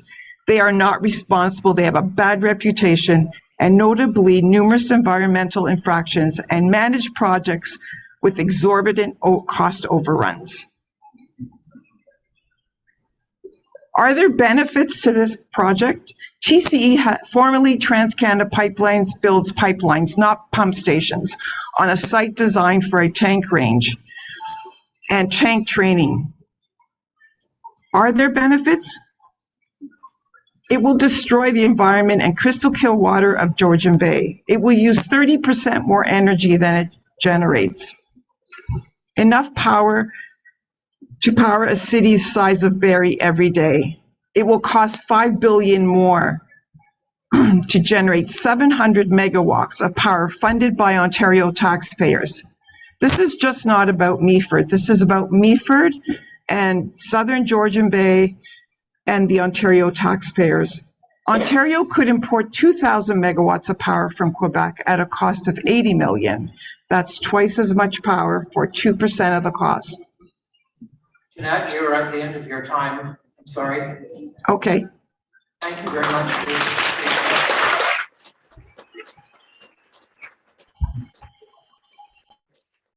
Our final speaker with respect to the pump storage project is a representative of LIUNA, the union. Is there anyone here representing LIUNA to speak? Please wave if you are. I don't see anyone waving. So then we have a final deputation, and again, I'm going to call Paul Vickers back. He is going to speak on an item on our agenda. This is one of the features of the public participation in council meetings. You can come and speak to an item that is on the agenda. And I'm sure he'll explain to us what agenda item he's talking about and make his point. Thank you again. So going through the agenda, there was a bridge. There is a bridge, not reconstruction, but a bridge refab. And it's bridge number 45. Reading through the details, I looked at it and realized it was going to be $800,000, over $800,000. And this isn't to replace the bridge. This is just to keep the bridge functional and keep it going. Looking through the pictures of it, I looked at it and I thought, man, I thought this bridge was in pretty good shape. And it was, and I figured out where it was. And it's like, yeah, I did think this bridge was in great shape. So my question, I wanted to get in on the question part of it, Mayor. My question is to Councillor Greenfield. We have this huge infrastructure deficit in our municipality.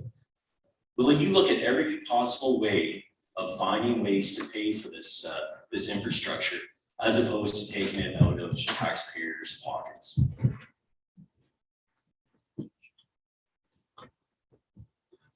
Thanks, Paul. Good question. Bridge 45, actually, council's had quite a bit of discussion about Bridge 45 just this last week at our capital part of our budget for 2023. And I have asked Ms. Wiley and Ms. Victoria before about this bridge.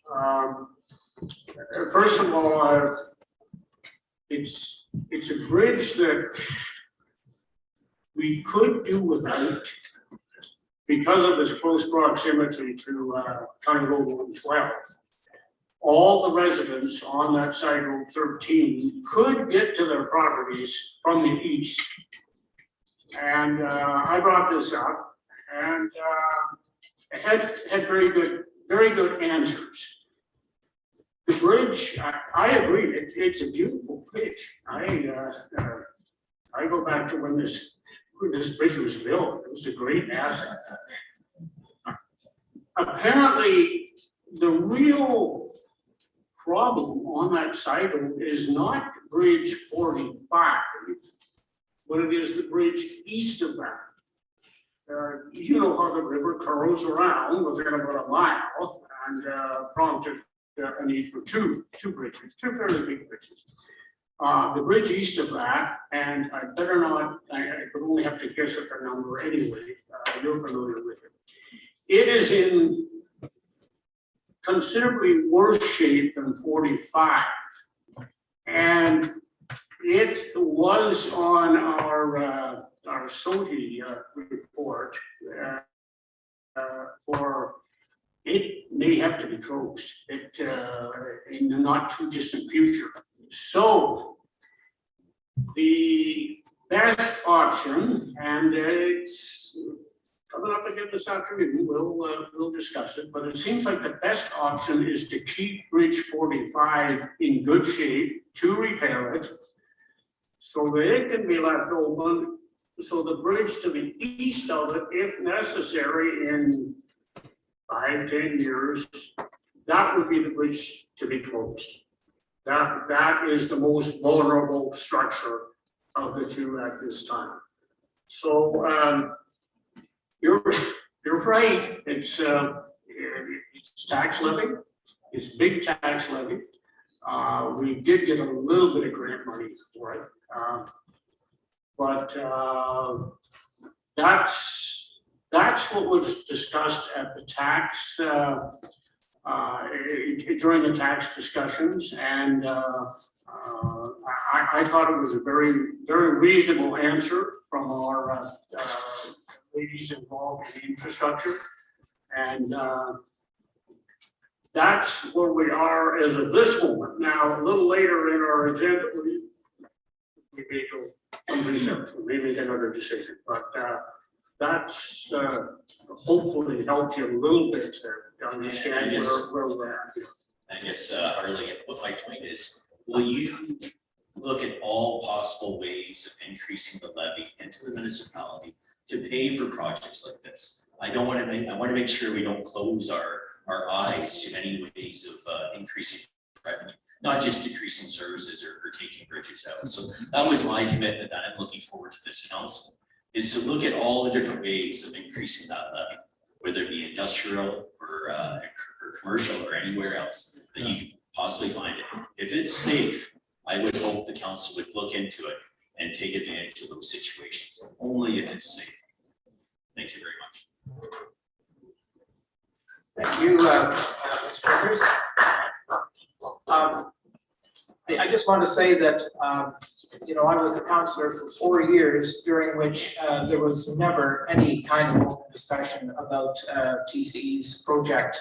And here in the first 2 months sort of our administration, we have had a wide-ranging, wide-open public discourse on it. And I want to thank everyone for all your participation. I want to thank Save Georgian Bay for, in my mind, really helping the community understand many of the issues that were beyond the average taxpayers. And I want to also thank TCE for their high-level delegation here today and for speaking to us about the project in this kind of a forum. So now I think that Councillor Greenfield has a motion to bring forward. Sorry, Mr. Mayor, can I just interrupt for a second? I believe we skipped over Jeanette or Walter accidentally. And there's the one remaining name on the list. I have her on the checked off.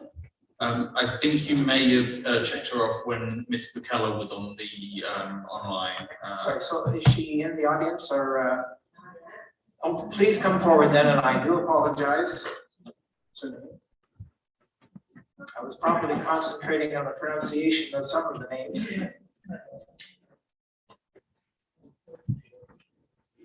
Please speak right into the microphone.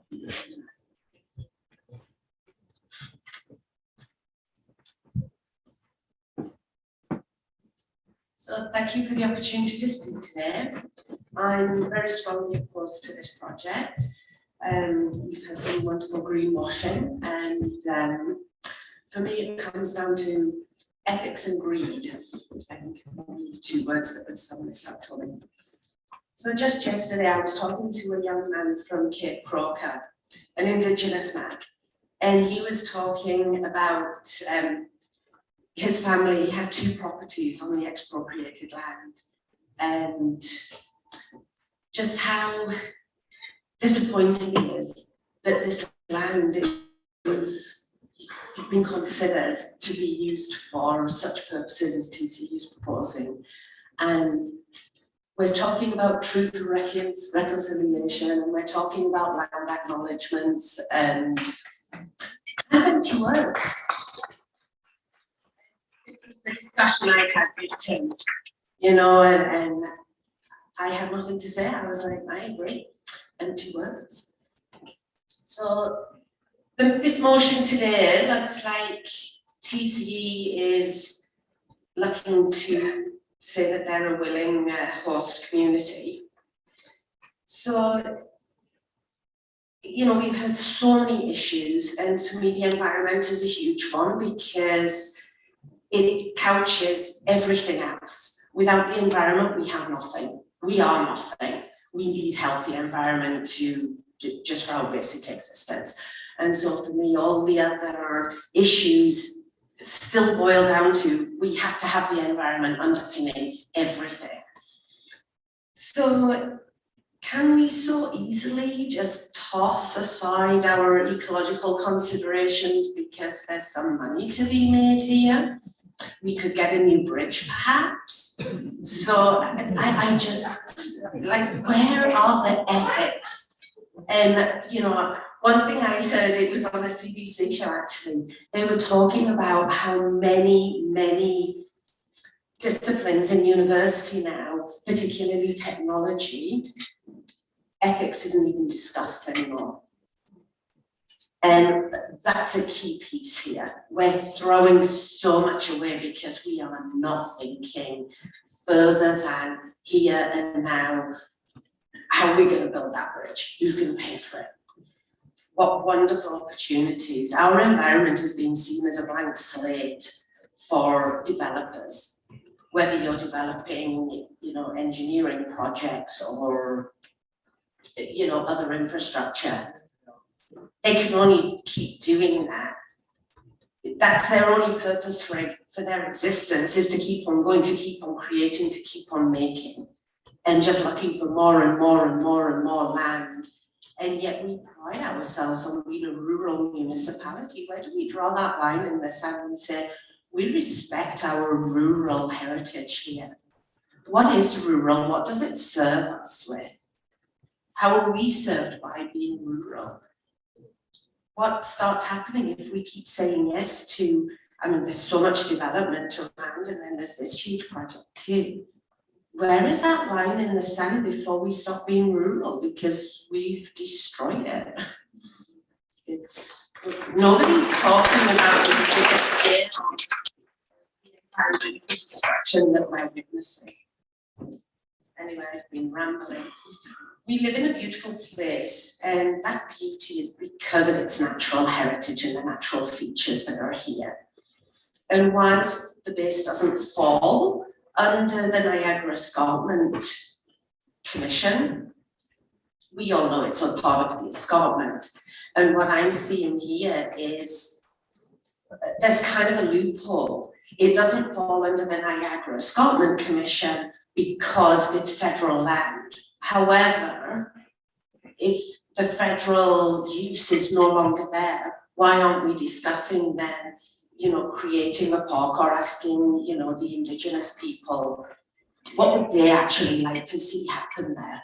And what about all the other families who were impacted from the expropriation? If none of those came to fruition, why not put the protections in place that this property would have had it not been expropriated land and taken over by the federal government? There's kind of a loophole in the Niagara Escarpment plan here, and you have some companies who are more than willing to take advantage of that, and that's to our detriment. Thank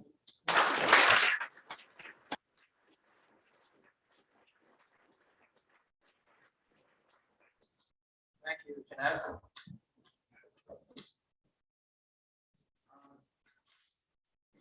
I think that Councillor Greenfield has a motion he would like to move. Yes, thanks very much, Your Worship.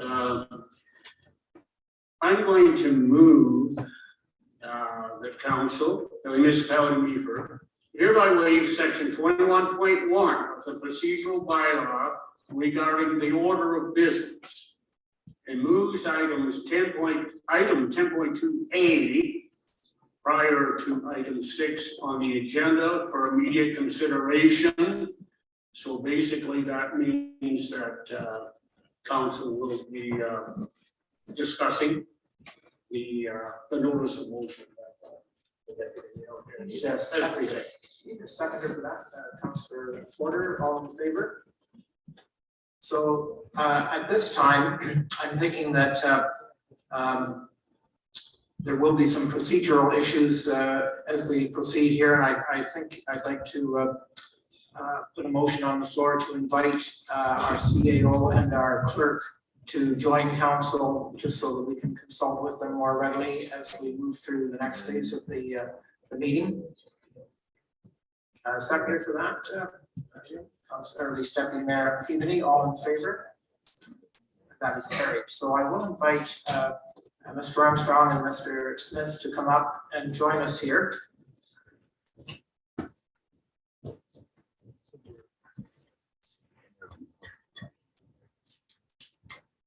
So this enables us to move into the matter that you're here to, and you won't have to sit through all of the rest of our debates dealing with many more mundane things.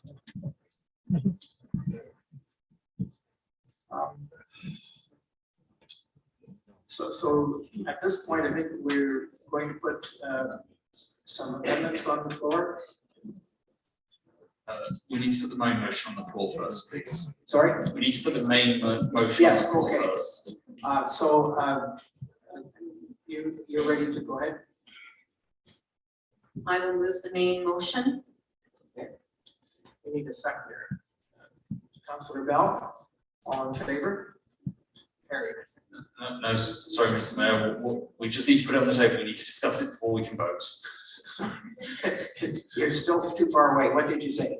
We need to discuss it before we do an all in favour. So just the movement second, and now we can carry on with discussion. Perfect. Okay. So it is on the floor, and I think that it's only appropriate to turn it over to the Deputy Mayor to speak to her motion. Thank you very much, Your Worship. And I will request your indulgence for my comments and the reading of this motion. I know many people are present and are watching this meeting today, and for the benefit of everyone, I want to be sure there is full clarity around every point of discussion.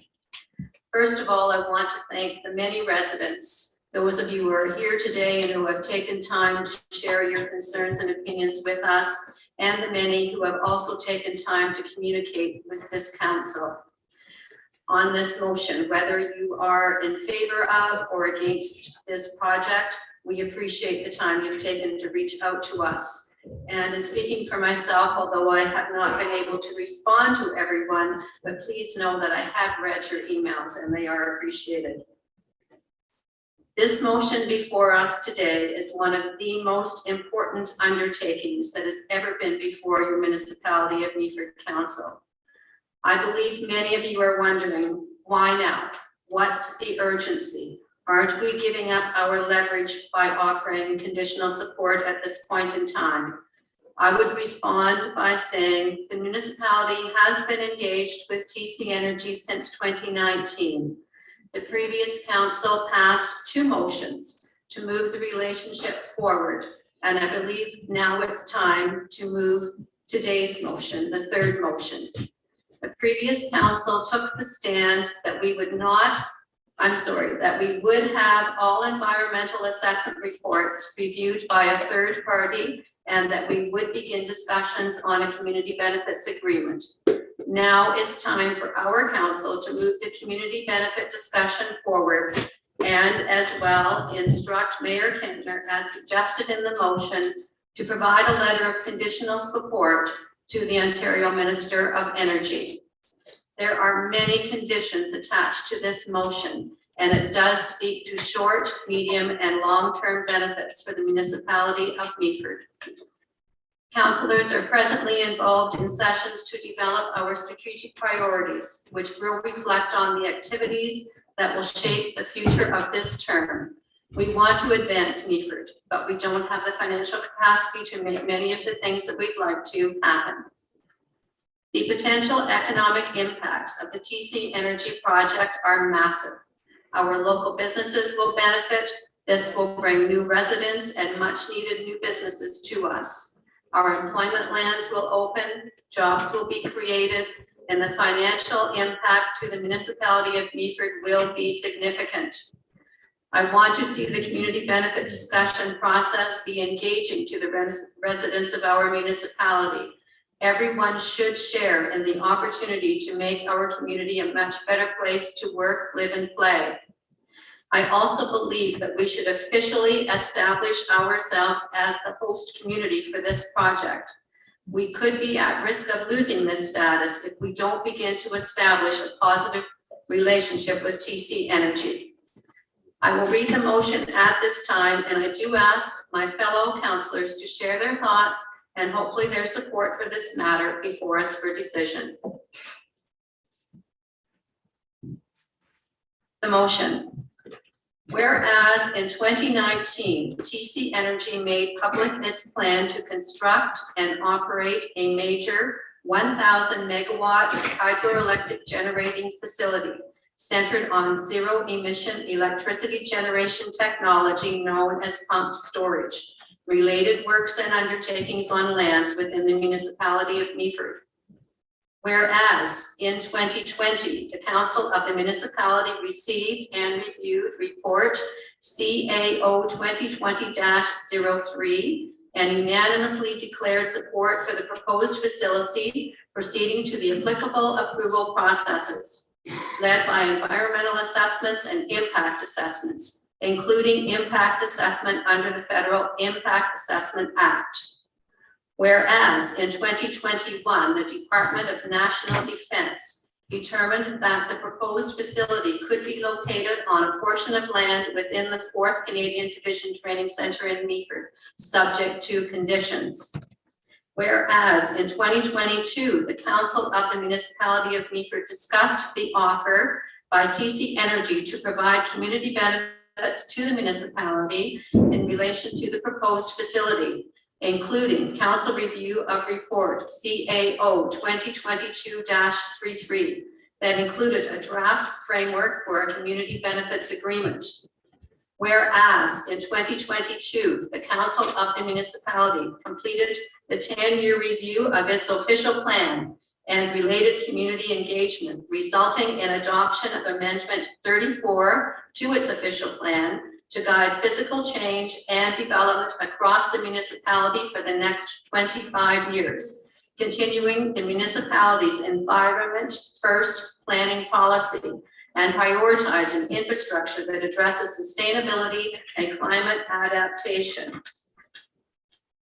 Whereas in 2023, TC Energy advised the municipality that it will reimburse the municipality for the costs of technical peer reviewers of all potential impacts of the proposed facility, legal counsel on all relevant matters, and costs related to the development of a community benefits agreement between the municipality and TC Energy, including a council-approved negotiator.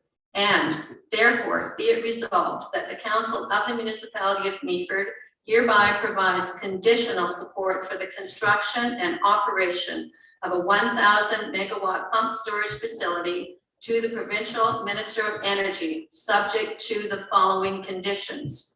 Number 1, written confirmation from TC Energy of complete cost recovery for all costs reasonably incurred by the municipality in relation to the proposed facility, and that the aforementioned costs will be expeditiously reimbursed by TC Energy. Number 2, the development of a regulatory plan and related information gathering and disclosure requirements to address the central role and future actions of the municipality regarding the proposed facility over its life cycle from planning to decommissioning. Number 3, formal agreement between the municipality and TC Energy on community benefits covering short, medium, and long-term benefits, including ultimate ratification of the agreement by this council. Number 4, approval of the proposed facility by all relevant jurisdictions under all applicable environmental and planning processes, including any applicable environmental and/or impact assessments and all applicable regulatory approvals, authorizations, licenses, and permits. And finally, that Mayor Kentner is hereby directed to send a letter to the Provincial Minister of Energy on behalf of the municipality of Meaford, indicating conditional support for the pumped storage project. And further to the motion, as I've just read it, since the agenda was published, we've received some additional advice from our lawyer on this matter. And so I would like to bring forward an amendment to the motion to reflect his additional comments.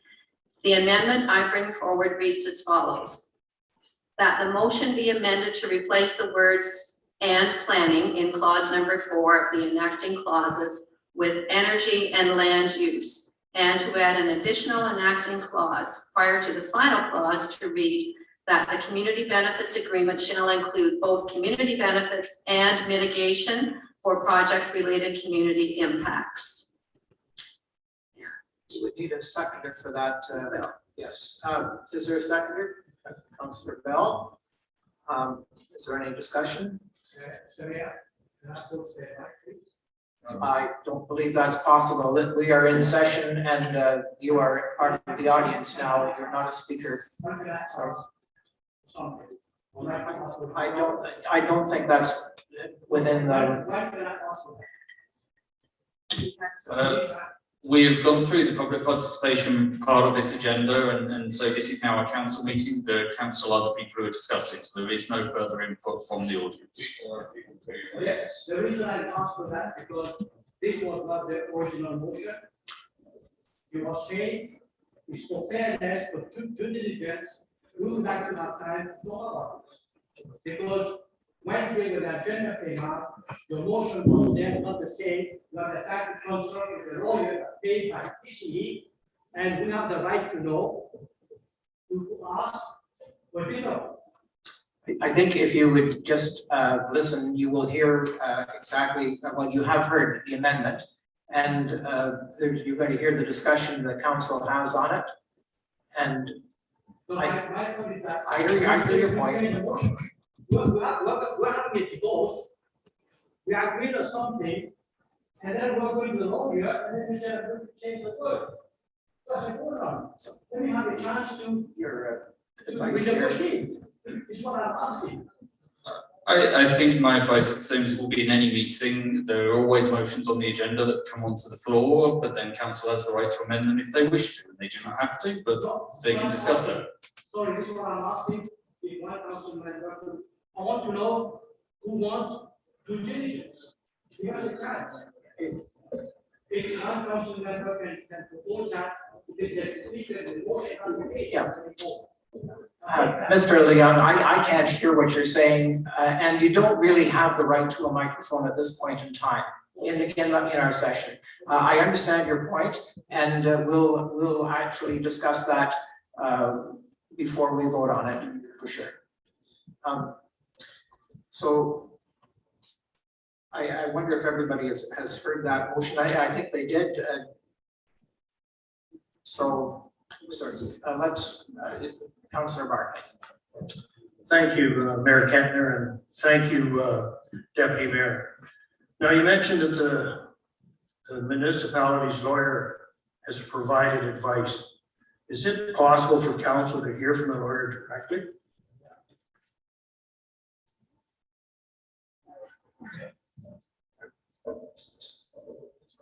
Yeah, through your worship, it is possible for council to speak to our solicitor. We've made him available should council wish to go in camera and have that discussion with our solicitor. We need a motion to go in camera for that. You want to move that, Councillor Bartley? Certainly. In that case, I'd like to bring a motion forward to go into closed session as follows. The Council of the Municipality of Meaford is now go into closed session in the boardroom with the CAO, the clerk, in attendance, and legal counsel participating virtually, if that can happen, to receive advice subject to solicitor-client privileges, specifically related to the TC Energy project. Motion currently being considered.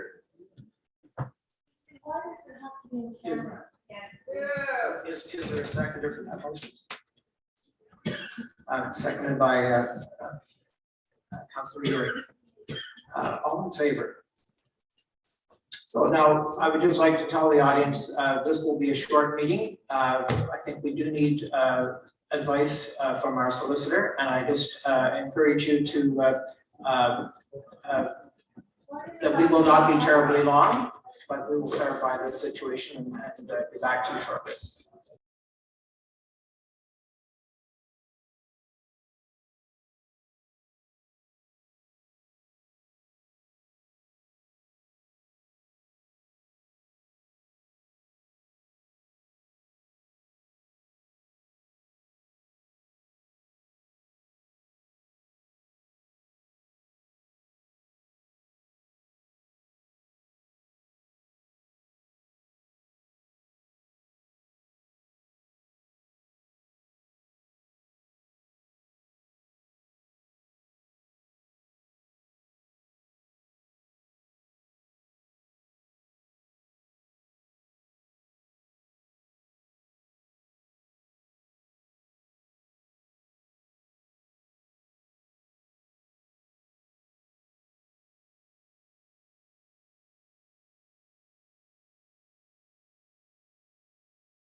Okay, go ahead. Unmute him, dear.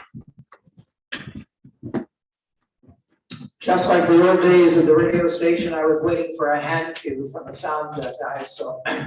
I was gonna say before we left, speak amongst yourselves, but I see that you did that. I'm glad that you were able to wait, and we appreciate very much the fact that you did give us some time. And I want to report out from our closed session that we received solicitor advice regarding the motion that's currently being considered. Now that we're back in open session, we have to deal with the amendment that is on the floor. Matt, I'm going to ask you to remind us of what the amendment says. Thank you, Mr. Mayor. So the amendment, and I believe, hopefully the members of the audience have got a copy of this now. The amendment changes the motion by replacing the words "and planning" in clause 4 of the enacting clause with the words "energy, comma, and land use." And then it adds an additional enacting clause prior to the final clause, which reads that the community benefits agreement shall include both community benefits and mitigation for project-related community impacts. So I'll remind council that the discussion we have now is specific to the amendment, and we'll be discussing the main motion following a vote on the amendment. Anyone wish to speak to it? Nobody does. If you're ready for the motion, all in favor? That's carried. Thank you. So now we can discuss the main motion as amended. And I should tell people in the audience too that we can consider any other amendments that members of council may wish to bring forward at this time. So discussion of the main motion. Did you want to recap or say anything before others do? And I think the seconder of the motion should speak next. Thank you, Your Worship, and I do appreciate the opportunity to speak. And I think that you covered a lot of the points before we went into closed session, but the one point that I would like to add is some clarification on point number 2 within the motion. I'll read the point first and then I'll speak to it. Development of a regulatory plan and related information gathering and disclosure requirements to address the central role and future actions of the municipality regarding the proposed facility over its life cycle from planning to decommissioning. And just for clarification on that point, this section of the motion talks about a regulatory plan.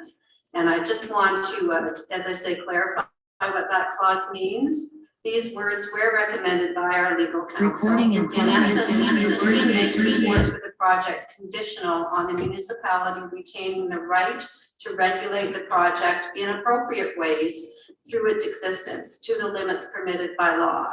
While the project is on federal land, our solicitor has advised us that we will still have some limited regulatory authority, which we will continue to investigate. And we will continue to make sure that you are informed of that as well as council. So I just wanted to add that clarity to point number 2.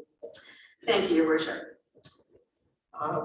Thank you. Deputy Mayor, is there, would like to speak next? We have a seconder for the motion. Johnny, would you like to speak to the motion? No, not at this time. Mr. Mayor, I think we really expressed it. Well, I think that all of us should be speaking to, how we have, come to our conclusions about how we might vote. That's what I'm looking for. Okay. If you want to go next, Well, thank you on that, Mr. Mayor. Get a little closer to your mic or a little bit closer to you.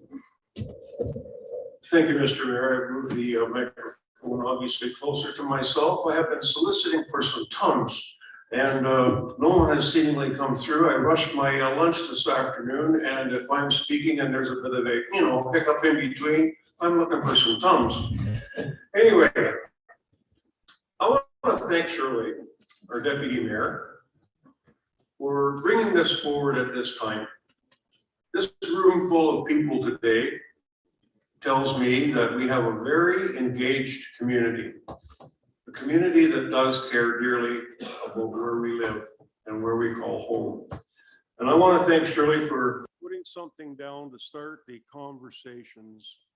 And I think that this is really a good starting point for these conversations. It was asked today by many of you folks that took the time to go to the podium that you wanted to have engagement, you wanted to hear from us, and you want to know that your voice counts and that we're listening. So I'm a qualified toolmaker, and I work a lot of times with engineers. Some people don't know this little fact that I'm going to tell you.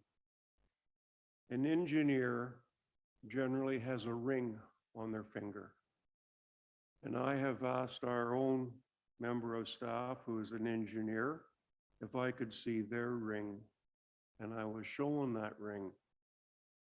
The rings generally they're made of steel, and they come from a project that has failed. So every time an engineer takes a look at their hand, what you heard today, there's a serious development going to happen here. And there's some pretty weighty decisions that an engineer and the engineering firm and engineers as a group are going to make. So I want you to know that engineers care deeply about public safety. Before the election, I took time, as I think everybody who is sitting on this council took time. I engaged with some folks who were of your kin spirit, those of you who are saved Georgian Bay. And I spent pretty close to a couple of hours. And the one thing that I came away from that meeting is I wanted those folks who were in that house that I visited, that I was a reasonable guy. And I showed them the documents that I had been personally collecting.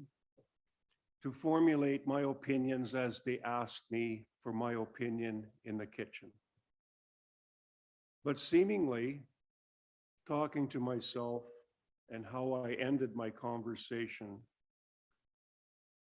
did not have my name on the bottom of third-party advertising as someone that you should vote for. That's because the wording on that third-party advertising said you should vote for these people because they view TC Energy with a critical eye. Well, I most definitely view them with a critical eye, but I also see all of the things that all of you talk about, the water, the air, the land. I think the first time that I personally had an opportunity to speak to you folks, I said that I was a conservationist, and I am. I don't want to see the fish hurt. Now that we've got the salmon spectacular out of Owen Sound coming into our waters, I want fish. I want them to be there. I also want to make sure that all of the critters that we talk about are still there. The trees, all of the things that you talk about, they matter to me. I'm going to just stop talking. There's a lot of talking been happening today, and that's a good thing. But I want to just end by saying, Deputy Mayor Shirley Keaveney, I support you in this motion. And when the vote is called, I will be voting to be part of the solution for what this major project brings to this municipality. I want to be part of it and part of the solutions with all of the difficulties along the way. Thank you. Councillor Forder. Thank you, Mr. Mayor, and through you. Just hope everybody can indulge me with a few of my thoughts. Thank you. And had to write it all down because I had a lot of thoughts that I needed to organize. But I want to thank everybody for coming out today. And I want to thank everybody for their input today. And I recognize that everyone in this room really does share the same fundamental goal, and that's we all want what we believe is in the best interest of this municipality. And while many of us may have different ideas with regards to what that actually entails, it is important that council, as publicly elected officials, maintain a continuous open mindset in the pursuit of understanding opinions that may differ from our own. And keeping that open-minded perspective, I can certainly appreciate many of the good things that may come to this municipality through a well-negotiated community benefits agreement. However, when I weigh the pros and cons from an objective lens, I believe the negatives that may come from this project are too significant to discount. I fear at this point in time, we may be placing too much importance on the unknown benefits that may come to Meaford by way of a CBA, and in doing so are failing to recognize that clean, fresh water is the most valuable resource on this planet. And it is something that has so much value, it requires great responsibility for protection and preservation. And there is no greater asset to this community's past, present, and especially future than Georgian Bay. I am not in favor of the TCE's pump storage project for several reasons. Particularly, pump storage project does not align with Meaford's official plan, in my opinion, which states we are to be using an environment-first approach to development. Protecting significant natural heritage features and functions shall take precedence over development. That is the mandate of this council. Most jobs from the development of this project are temporary, and there are no guarantees of significant long-term industry contributing to the local economy.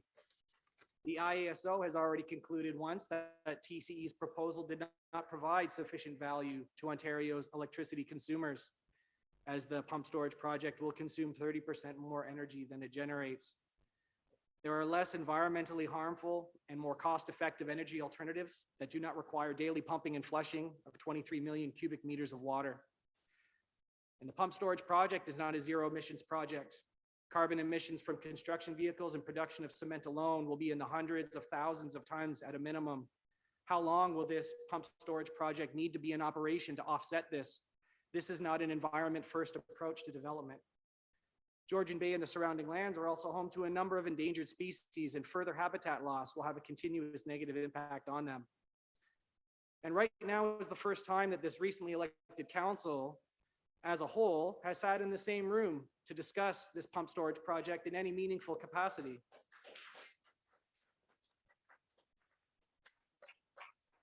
Comparatively, we spent at least a half an hour discussing whether to replace playground pea gravel with manufactured wood chips at last Thursday's budget deliberations.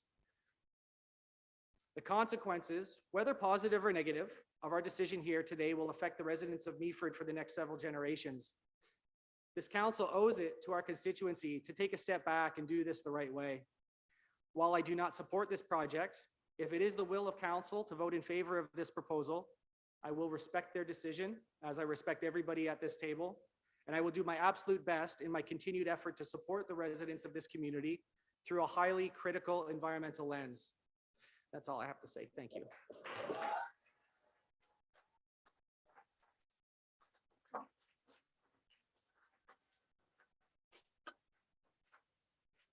Councillor Bartley. Thank you, Mayor Kentner. I had no intentions of speaking today, and I will speak, but I won't be as long-winded as Councillor Bell. I do respect your opinion, Councillor Forder. I respect everybody's opinion, and I hope somebody respects mine. I have a difference of opinion. I am a supporter of this project. I won't get into all the nitty-gritty why I'm a supporter, but I believe it's a good project. And in order to get to work with this project as a municipality, we need to move ahead. And Shirley, I would thank you for this motion. It's caused you a lot of stress. It's probably cost you friends, which is sad, but this is a good motion and I do support it. Now, I've been asked, why support it now? Well, it was brought to light by Save Georgian Bay, brought to light to me that the IESO wants to know right now, are we willing to support or not, or what's our thoughts? So I did ask IESO, is that true? And they said, yes, they would like to know whether the municipality of Meaford would go with this project or not. So having said that, I think it's a good project for many reasons I won't expand on right now, but I can support this project, Shirley. Thank you. Councillor Yuri. Thank you, Your Worship, and through you. So yes, obviously this is a very divisive issue, and thanks everyone for coming out and stating their case and making their points. It's all valuable part of the process, and we thank everybody for participating. I just want to make it clear that, yeah, on such a big issue, I'm not voting today to approve TCE because I can't vote to approve TCE. We do not have that power. I'm not voting to be a willing host or not willing host. Once again, this is so early in the game still that we can't even make that determination. I'm voting for regulatory and negotiation control. Meaford needs to have a say in what happens within its borders. And even though this was in the geographical area, this is D&D land, and there's definitely decisions could be made without us. And I believe this motion will provide the structure to enforce the conditional components of it. And that is the critical word here. I've met many people on both sides, and I keep saying that the word that's in front of support here is conditional. That is, I cannot understate the importance of that, because there are going to be many, many conditions to be met and feet put to the fire for TCE, for everybody involved in this process. But if we don't have a starting point to have a discussion and a conversation about how we can benefit from it and how we can have a say in regulating it, then I feel we're doing ourselves a disservice. So this is not an easy decision to make. It's very important, but I think this was vetted and is a very carefully worded motion to actually help protect our best interests. So I also thank Shirley for bringing it forward, because it's not easy. It's not a necessarily popular thing, but it's our responsibility. We need to do the right thing. And Councillor Greenfield. Thank you, Your Worship. I'm going to take a little different approach to start on this, and I'm going to discuss gambling. Pretty common these days. A lot of gambling going on. FanDuel, Bet 69 Proline. Well, we're gambling. We're taking a huge gamble. Want to start just with the TC Energy gamble. They're a huge company. They've done a lot of projects. They have never done anything like this before. Yes, they've got engineers. Yes, they've got contractors. But I ask you, if you were going to build yourself $1.5 million new home, would you get a contractor who's never built a house before? I don't think so. But the big gamble is with George and B. Now, I'm not a scientist. I'm not an engineer. I'm not an environmentalist. But nobody can tell me that you can pump millions of gallons of water 24/7 continuously from George and Bay, suck it up over the old ski hill into a huge pit, and then plunge it back down into the bay without causing some kind of disturbance. It's just not natural, folks.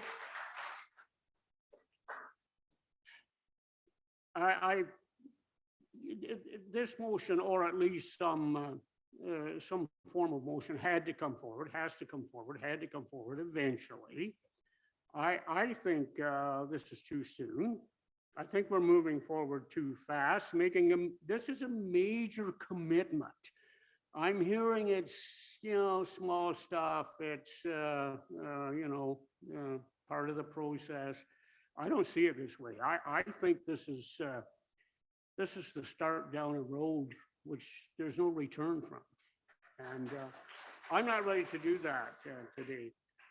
Our municipality has many residential development proposals on our plate, more than we've ever had before. I'm not going to name them all because I don't want to take all your afternoon, but we have a lot on our plate. Why have these residential developers come to our municipality?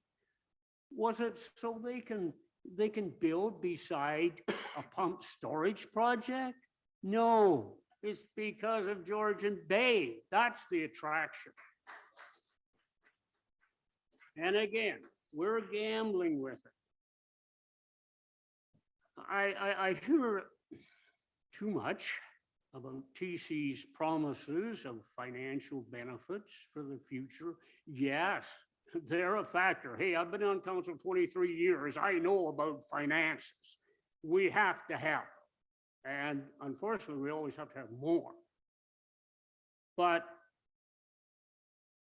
having served on council for 23 years, I'm proud of the fact that I've never been bought, and I don't intend to start.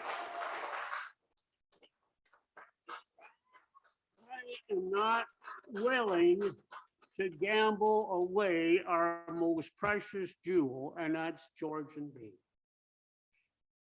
So, to make a long story much shorter, I don't want to go forward with this. I will not vote in favor of the motion. We have not heard enough from the Department of National Defense itself and the Saugeen Ojibwe Nation. We do this land acknowledgement at the start of every council meeting. We talk about our brethren, but where are they on this? Have we sat down and asked? The military came to that area 81 years ago. John Vale paddled his canoe up to what's now Vale's Point in 1832. Our indigenous brethren were there hundreds of years before. History did not start with British Empire frontiers people coming here. It started long, long before that. Unfortunately, there's no written history about that, but there was history. And to not include representatives from the Saugeen in I'm not talking about emails, I'm talking about face-to-face representation and discussion. And we haven't had that. And we need that. If nothing more, truth and reconciliation, but hey, they need to be a part of that. They need to be involved in this. If for some reason they don't wish to be, fine, but we need to be reaching out to them. Anyway, I've said enough, folks. I think you know where I stand. When the vote is called, I will vote no. And if I may, in advance, Mr. Smith, ask for a recorded vote on this motion. A point of privilege, Mr. Mayor? Sorry? A point of privilege, Mr. Mayor? That Which means is? you need to ask me what my point is. Okay. I am asking my fellow counselor for clarity. Councillor Greenfield, you said, I will not be bought, and that casts a disparaging light upon each sitting member of this council as if there has been some monetary view placed upon us as individuals when you said, I will not be bought. I need some clarity on that, Councillor Greenfield. If I may reply, Yes. If I remember correctly, is first person. That's me. That does not refer to anyone else around this table. That's my impression. Perhaps I could have elaborated further on the community benefits situation, but Councillor Bell, I don't want to be a company town. I don't want to be TC town. I want to be the municipality of Meaford. There have been a lot of questions asked the last 3.5 years, but to me, there's one very important one that I don't think has been asked nearly often enough. And that question is, could the municipality of Meaford survive, go forward, and prosper without TC Energy? And I say it can. I want to give the microphone to our clerk, Mr. Smith. Thank you, Mayor Kentner. Just because we don't have points of privilege at council very often, in fact, never before in my memory, you as the chair must make a ruling on the point of privilege. You must either uphold it, in which case the member must apologize and withdraw his remarks, or you can say that you rule in Councillor Greenfield's favour as well. What I would really appreciate from Mr. Greenfield is just an acknowledgement that none of us, no matter how we vote, have been influenced in any way through a payment from TCE. I'll be glad to do that, Your Worship. And I apologize, Councillor Bell. I did not mean to imply that there had been any. I was generalizing the statement that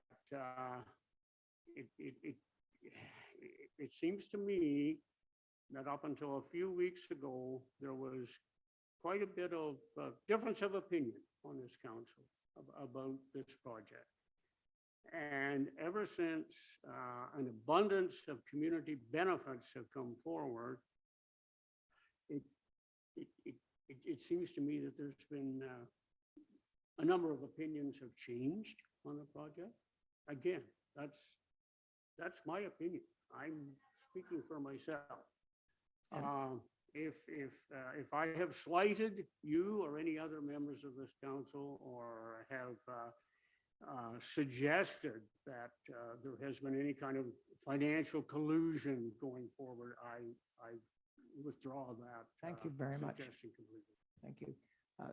Deputy Mayor? Thank you, Your Worship, and I appreciate another opportunity to speak. I did share most of my thoughts and concerns in my opening remarks, but I just want to conclude with a few additional thoughts. It seems to me that this project TC Energy is proposing has been around for a number of years now. It has divided this community. It is a contentious issue, and we recognize with the project being proposed for D&D lands that our level of approval or this project is minimal, and it only makes sense to me that we would engage with this company and that we would make sure that us as a council and our residents in this municipality have every opportunity to engage and create whatever relationship we can with the TC Energy so that we can benefit in every possible way. I mean, it has been suggested that we hold TC's feet to the fire, as Councillor Urick has said. That's a phrase that we've been using over the past 4 years, and I see us doing exactly that through the conditions of this motion. And I think it's only in our best interest to, TC's not going away. So they're here, and it only makes sense to me that we should work with them in whatever ways that we can. And that does not mean that we are groveling at their feet. We are here to make sure that whatever they propose for this community is of the very best level of significance that it can be to make our community a better place. And that's exactly where I am coming from. So certainly I look forward to building that relationship, whatever it becomes, and to working with this company to get absolutely everything that we can during this process for our community. And I want to just take a moment and thank everyone involved. I mean, this motion, yes, I've brought it forward, but this has taken a lot of time. Every member of council and every member of our staff, and you as our residents, have put a lot of time into thinking about this, into preparing your comments, into creating your decisions and how you may vote on this. I know that staff have worked incredibly hard, and I just want to express my gratitude to everyone, especially here on this stage, who has given of their time and their energy to engage with residents, to talk with representatives from TC Energy, and to lay awake at night thinking about how they're going to approach this motion today. As I said, it is the biggest and most important motion that we've had before us I think in the term that any of us have been at this table, and it is a big deal. And it's important that we do the right thing here today. And I think remembering that that we are talking about conditional supports here, and always remembering that phrase going together, conditional supports. I think that is the right thing for us to do today. And certainly I'm fully in favor of moving forward. And I thank your worship for the time to speak. Thank you. So we heard a lot today about the Standing Committee on Justice Policy. And while this came to me late, I have read it, and I just like to share a few points. I think I'm preaching to the choir when I tell this crowd this, but the OEPA and ISO report states that there needs to be stronger linkages between planning processes and siting. This is energy projects. They suggest that the regional advisory committees, where are they? Participating in the planning process should be called on to help the procurement process and identify the criteria for choosing successful proponents. There's a lot of chapter and verse here, but energy agencies conducting procurement for large-scale energy projects should undertake substantially more community engagement prior to and during procurement and siting processes. As much as possible, information sharing should be timely and should be in a form that is understandable and useful to average citizens. And I think we would not be where we are today and perhaps as divided as we are on this issue if the provincial government had acted on this document. And I would have to say as well that I think the Association of Municipalities of Ontario has let us down, because I haven't heard them, pushing and shoving for these kinds of changes. The one thing that I do believe is that, and I believe I've heard our Councillor Bell say that it's quite likely that a decision has been made at a very, very high level in order for TCE to be on the range property now. And I guess I am certainly concerned that there's a very strong chance this is going to happen no matter what we do. And I know we took some time today, but it was the first opportunity that members of council had to talk with our legal counsel. And his recommendation is that we will be in a much stronger position having approved this motion today. There's a lot of ways in which Meaford is ill-prepared and positioned to benefit from the project if it goes ahead. A few things, just from my own personal story. At Roma, the Roma conference in January, it was crystal clear. Energy supply and demand was probably the main topic of the entire conference. And there isn't any doubt that, and those of us, we're not young kids in this room, most of you people have seen this cycle repeated over and over and over again. And once again, you know, demand is outstripping supply. So some of these projects have to happen. I've never been a big fan of this particular project, but what I am influenced by is the fact that I don't think we're really in a good position if it does go ahead. And for that reason, I think it's very prudent of us to begin discussing the future with TCE. I believe they have altered their plan very substantially from an environmental point of view, and they have been striving hard to communicate with our community. I think they had a very ham-handed approach to start with, but I think that that's changed a lot. And I guess I've pretty well said what I had to say. I don't know if people know in the official plan, which, you know, we talked about a lot over the last year. It speaks of employment lands, and I don't know if people understand that that is an industrial park, and where it is, it's bounded by Grey County Road 7 and Highway 26, and it will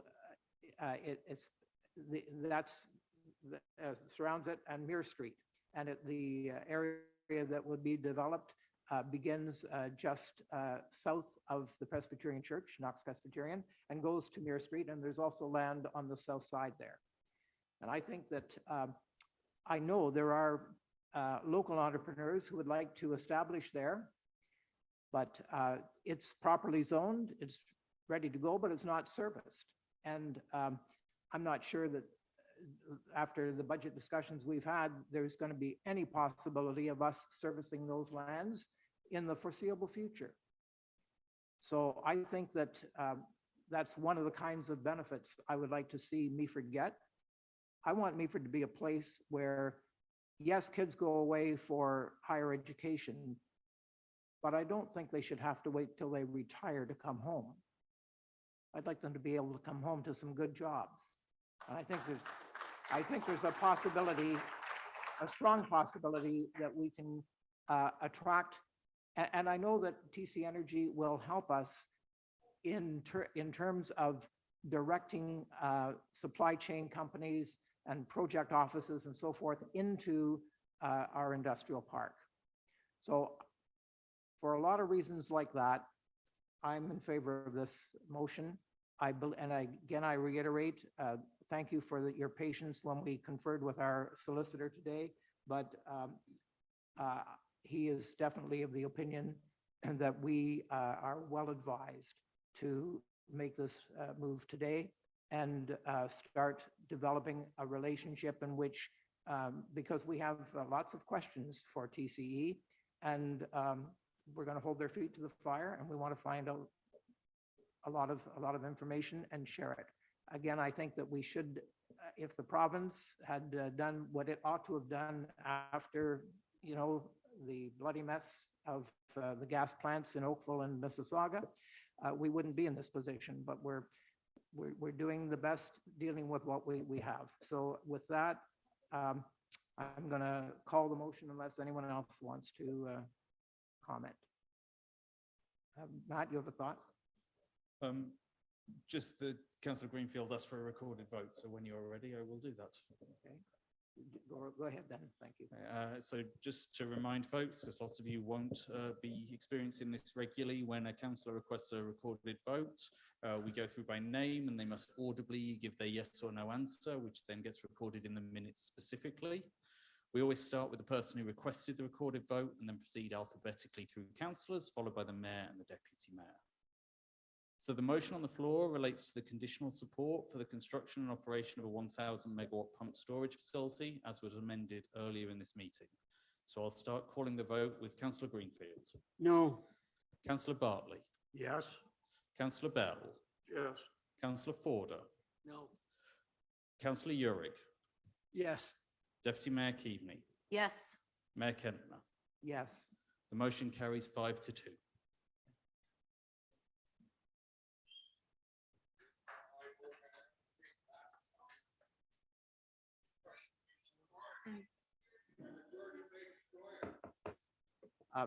I'm going to suggest that we take a recess at this point. I'm sorry. So we're going to recess the meeting. Again, thank you for coming today and for your participation.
All in favor of 8.1 to 9.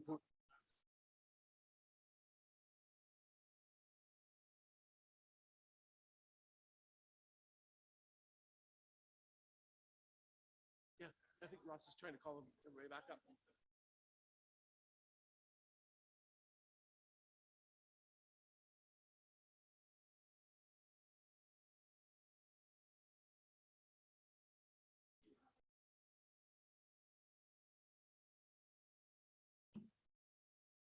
Thank you very much, Matt. I'm serious. Somebody that says, instead of taking me. to the integrity, some kind of-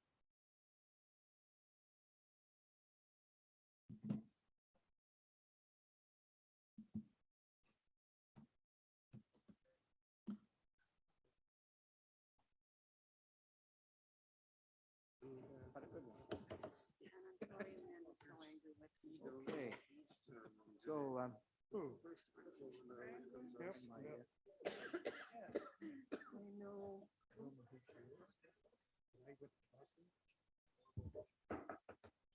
I'm going to call us back to order, and I think we're at our consent agenda. Inquiries. Pardon? Council inquiries is the next item. Oh, okay, council inquiries. Does anyone have any questions? I see none. I think people think they're on the home stretch here, so. We have two items on the consent agenda. Does anyone want to deal with one separately, or can we pass them together? I see no hands, so can we, the items on this list, first of all, bylaw 2023-14, alcohol licensing policy. The bylaw to adopt an alcohol licensing policy be taken as read a first, second, and third time and finally passed. And secondly, bylaw 2023-15, zoning bylaw amendment Z07-2022, re 143610 side road 15. A recommendation to amend zoning bylaw 60-2009 of the municipality of Meaford pertaining to 143610 side road 15 be taken as read a first, second, and third time and finally passed. All in favor? Oh, we just need to move in a second, Sorry, please. I need a mover in a second. Sorry. I hope I learned this by the time 4 years or something. It's moved by the deputy mayor, seconded by Councillor Greenfield. All in favor? And that is passed. Thank you. Items for consideration. And the first is a recommendation to approve zoning bylaw amendment Z11-2022 for 123312 Storybook Park Road. Can I get a mover and seconder to put this on the table? Moved by Councillor Bartley, seconded by Councillor Forder. All in favor? Passed. Discussion.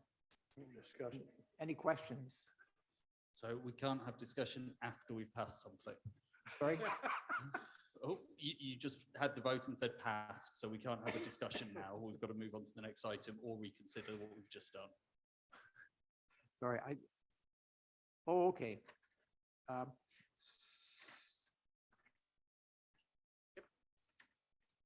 So you've got me confused now. We'll move on. Yeah, okay, so item B, okay. Item B is pre-budget approval for the rehabilitation of Bridge 45. And the recommendation is to provide pre-budget approval in the amount of $817,000 to award the tender to McPherson Andrews Contracting Limited for $583,257.38, including the municipality's non-refundable allocation of HST, and authorize the mayor and clerk to enter into the necessary agreement. Mover and seconder for that. Moved by Councillor Bartley, seconded by Councillor Urick. All in favor? No, sorry, Mr. Mayor, we need to have discussion We just have first. to, yeah, just, okay, discussion. We had a deputation on this from former Councillor Vickers today. The one thing I would say that well, I shouldn't say anything. I'll let you people chime in and I'll tell you what I think. Thank you, Mayor Kentner. And just to the person that had the deputation, I think he knows, but just to reiterate, this council will do everything that they can to find any money they can and do the best we can with everything we do. Anyone else wish to speak? I was just going to say, it is a really good-looking bridge, but the report did have a lot of excellent photos of the deficiencies. And I think that the one thing I don't want to do in my mind is spend $700,000 on a bridge and then close the one next to it down. So I think we're, putting ourselves in a position where we're committing to keeping this open. Anybody want to speak to that? I think you have in the past, Councillor Greenfield. I have your worship, and I really appreciated what Victoria and Jessica told us on budget day, that this bridge isn't the real villain here. It's the one to the east that is in worse shape. And but you go ahead, Victoria. Tori? Thank you, Your Worship. I was hoping to first provide a little bit of clarification on the locations of the bridge, and then I can provide some more information that I've looked into since our meeting on Friday. Thank you. I'm sorry if I didn't see you raise your hand. I'm sorry. No, that's okay. I did raise it after Councillor Greenfield started talking. So the two structures on this road are not located back to back like they are on other roads. My understanding is that there are properties in between, so we couldn't close both bridges. If bridge closure is being discussed in this location, we would have to close one of the bridges or the other. Otherwise, we wouldn't allow access for the properties in between. So there are access points between the two bridges. They're not back-to-back bridges. I did look back at our bridge SOTI that I referenced on Friday. Again, I wasn't involved in that report, so don't have much background other than my review of it. I had somewhat incorrectly assumed that structure 46 must have been the larger and more expensive of the two structures, as it is the one in the report recommended for closure. If council decided to close the bridge. I took a peek at both of the structures. They're quite similar. Structure 45, the bridge being identified here, actually has a larger deck area, and the rehabilitation costs are slightly more expensive because of that. The structure 45 was constructed in 1965, whereas structure 46 was constructed in 1970. So it's actually the younger of the two bridges, and it is scheduled for similar rehabilitation within the next 3 to 5 years. So the report itself, the bridge SOTI doesn't identify why structure 46 is identified for closure versus structure 45 under that option. So I can look into it more to see if we can get any information that was put together while the report was being developed. I can provide that back to council. With regard to structure 45, we have completed the design for the rehabilitation as we started it in 2021 and actually postponed the work in 2022 to complete it in 2023. If we want to be completing it this year, we just need to make sure that we proceed in a timely manner so that the work can be done within the in-water works timing window, which is quite narrow between July and September. Thank you very much. Ready for, Councillor Bartley.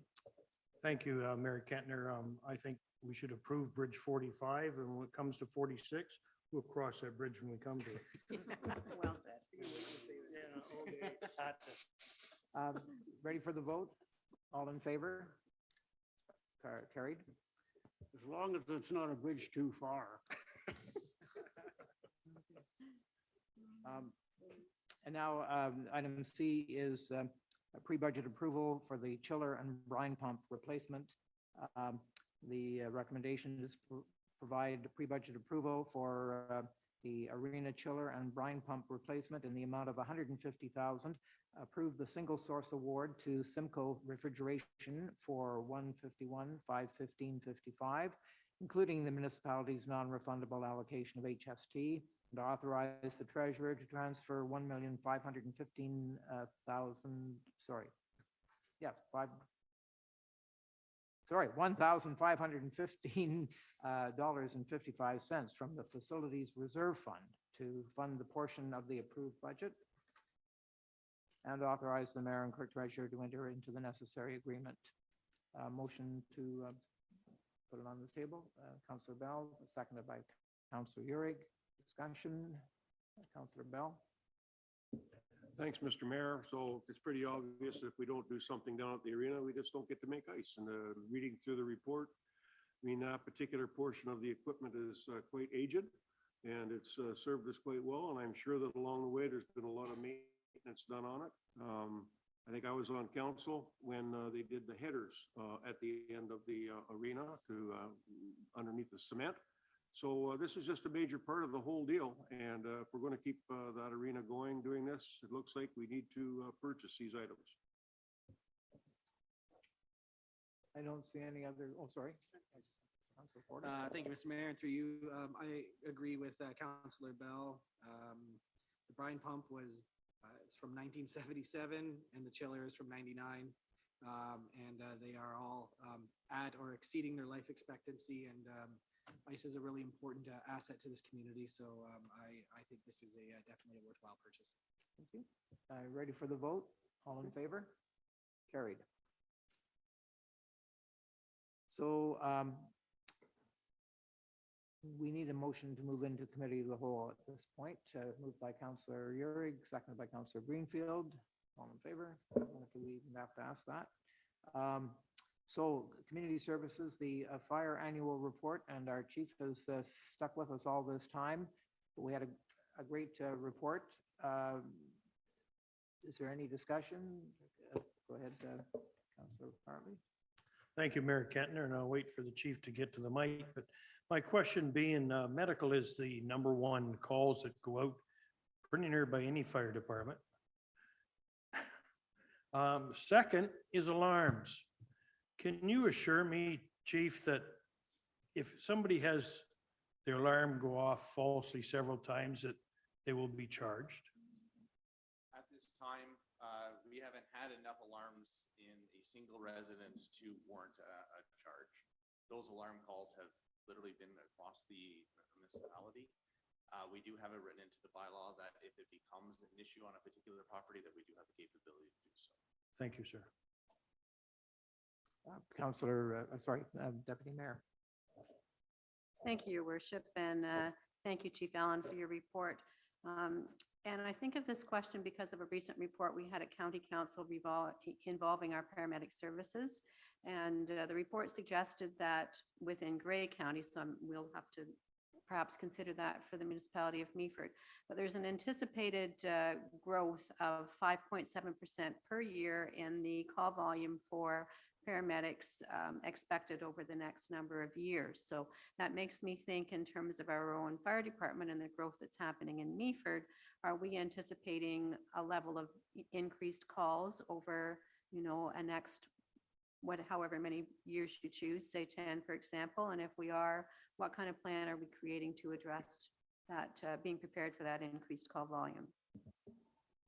So definitely the call volume in EMS has been noticed. When I started here 2 years ago, ambulance pretty much arrived on scene about 95% ahead of fire, just because they did man the ambulance bays up at the base, but they're being pulled more and more into other municipalities. This year, we beat ambulance to 50% of the time to medical calls. So that means we're now first through the door with ambulance showing up 5 to 10 minutes behind us. That trend is going to continue more and more as there's more pressure put on ambulance services. Right now, the fire department is well equipped with a pickup truck, and we have put medical bags on every vehicle as well as DFIDs onto every vehicle. so that if we start to get into multiple medicals happening back to back, that any truck within our fleet is able to take on a medical call. And we are continuing to improve our training to ensure that we're able to provide the best medical services possible. The chief and I are working on future planning right now, and we'll have a report looking at updating our establishing and regulating bylaw to council in the summer this year. That'll include some information about the comprehensive risk assessment for the community and start talking about what our expectations are for the department and how it will need to function over the next 5 to 10 years. Councillor Yuri. Thank you, Mr. Mayor, and through you. Just a quick question, because again, being relatively new on council, and I see this as a 21-22 report, fairly significant things happened in 21 with COVID being, and where people were kind of being at home and et cetera. Do these numbers kind of extrapolate pretty much on average pre-COVID? Because how did that impact things, or did they at all? Because with less people traveling on the road, more people working from home, did that have any impact on the numbers, or was it visible to you at all? I definitely see more car accidents happening as people are moving back onto the roads. This year particularly, we saw a lot more high-speed, high-impact accidents on Highway 26. And we are starting to see more accidents, on the side roads and things along those lines. As in regards to medicals, they've remained relatively consistent, same with alarms and pre-fire conditions. We've been pretty consistent across the board with no major changes in any of those others. Councillor Ford. Thank you, Mr. Mayor, and through you, question for Fire Chief. With the miscellaneous tab with regards to calls, could you give us some examples of what would be miscellaneous type calls? It could be an animal rescue of some sort. It could be checking on smoke alarms. We'll get a call for someone that may have a concern in regards to their system that is actually alarming, but they don't want to actually put it in as a full-out call. It kind of is the catch-all for anything that's not a rescue, a medical, or a fire. Thank you. Councillor Greenfield. Thank you, Mayor Kentner, through you to the chief. First of all, chief, thanks for hanging in today. Glad you weren't called away. Firefighter certification, I think 2026. Can you let us know where our department is with anything that's necessary there? So we're very lucky from a firefighter 1, firefighter 2, and fire officer level for the certification coming in 2026. We only have 1 or 2 members that are new to the force that need to complete their certification in the way of testing. Otherwise, we're completely certified across the board. Again, when we go to do the in our bylaw in the summer, that's when we're going to be bringing forward our level of service in regards to specialized rescue. And what we are going to propose. Presently, the province still doesn't have the 1006 clearly outlined and does not have testing in place. So we are not quite at that point to be able to say that we're certified in that areas because there's no way to physically test that. My expectation is we'll know more of that in the next probably 12 to 18 months from the province. If I may again, now I know you're advertising for some new recruits. How, if somebody just comes on, say, this spring, this summer, are they going to be able to get fully certified by the required date? So the good news is Meaford Fire, prior to my arrival, was very heavily involved in certification. Our program, which is already in place, will take a firefighter or a resident that is not a firefighter and have them certified before they start responding on vehicles. So our last 2 classes have been certified, and all our firefighters have been certified prior to that. There are a lot of departments that have not been, including large full-time departments that aren't certified, that are struggling to get those certifications in place. Meaford is not one of those fire departments. I think good news. The major concern that we had when the regulations came out was about the very technical disciplines. So things like hazmat and confined spaces and so on. Those are the disciplines that the chief references that we don't have those certification courses yet. So, we'll continue to work towards that, and that will have an impact on what we can do and sort of the cost and time it takes to train. But certainly on the more basic firefighter level, where the chief and prior staff have done a wonderful job in making sure all of our team are meeting that level. I think it's really important to point out that we are working very closely with our neighbors. We are not a single department. We're Meaford. We have a single hall. We realize that our partners are in the same situation, and we're looking at ways that we're going to offset each other to be able to provide those services to each other and be able to keep costs down. The challenge is not only the cost of the training, it's the time that our firefighters have to put in when they also have careers as well as full-time jobs and families. Okay, if there's no further questions, are we ready for to accept the report? All in favor? And thank you, Chief Allen. Coffee's always on at the hall if you want to come by. Thank you. Any Baileys? Item B is the Committee of the Whole received the report on council remuneration for 2022 for information purposes. Pardon me. Somebody move this. Councillor Bartley, somebody seconded. Councillor Yuri. Pardon me. Any discussion? All in favor? Thank you. Pardon me. So, Deputy Mayor, do you have a county council report? I do, Your Worship. Thank you. County Council did meet last Thursday. To begin, Council discussed a motion from Paul McQueen from Grey Highlands regarding the expansion of Grey Gables. Grey County received preliminary approval for an additional 62 bed licenses for the home in 2020. After considering additional information about redevelopment costs and complexity of the projects in 2021, the Council of the Day voted to continue moving forward with the redevelopment of Rockwood Terrace and pause the expansion of Grey Gables. Councillor McQueen's motion raised concerns about the possibility of losing the allocation of the new beds and directed staff to bring back a report for Council to revisit the decision. Current ministry timelines will require significant design work to be completed and a project to be tendered by the end of August of this year to be eligible for additional funding that was announced last November. After much discussion, Council voted to defer the motion until the tender process for Rockwood Terrace redevelopment has been completed. Council heard a delegation from resident Alan Wisniewski regarding proposed enhancement for Grey Road 19 in the town of the Blue Mountain. Mr. Wisniewski expressed concerns with the widening of the road and the addition of a 2-lane roundabout. The delegation requested Council not support a recently completed environmental assessment for the project, and we'll be hearing a lot more about that one. Council approved the advanced purchase of 2 ambulances for 2024 due to 20-month delivery timelines. We previously approved $3 million to support Lutheran Social Services in building a 40-unit affordable housing building in Owen Sound. Staff brought a report forward outlining how the funds will be distributed for operating and capital needs. Council ratified a 3-year collective agreement with OPSU Local 266, representing 41 social services staff. Council ratified a 3-year collective agreement with Unifor Local 206, representing 149 staff at Rockwood Terrace.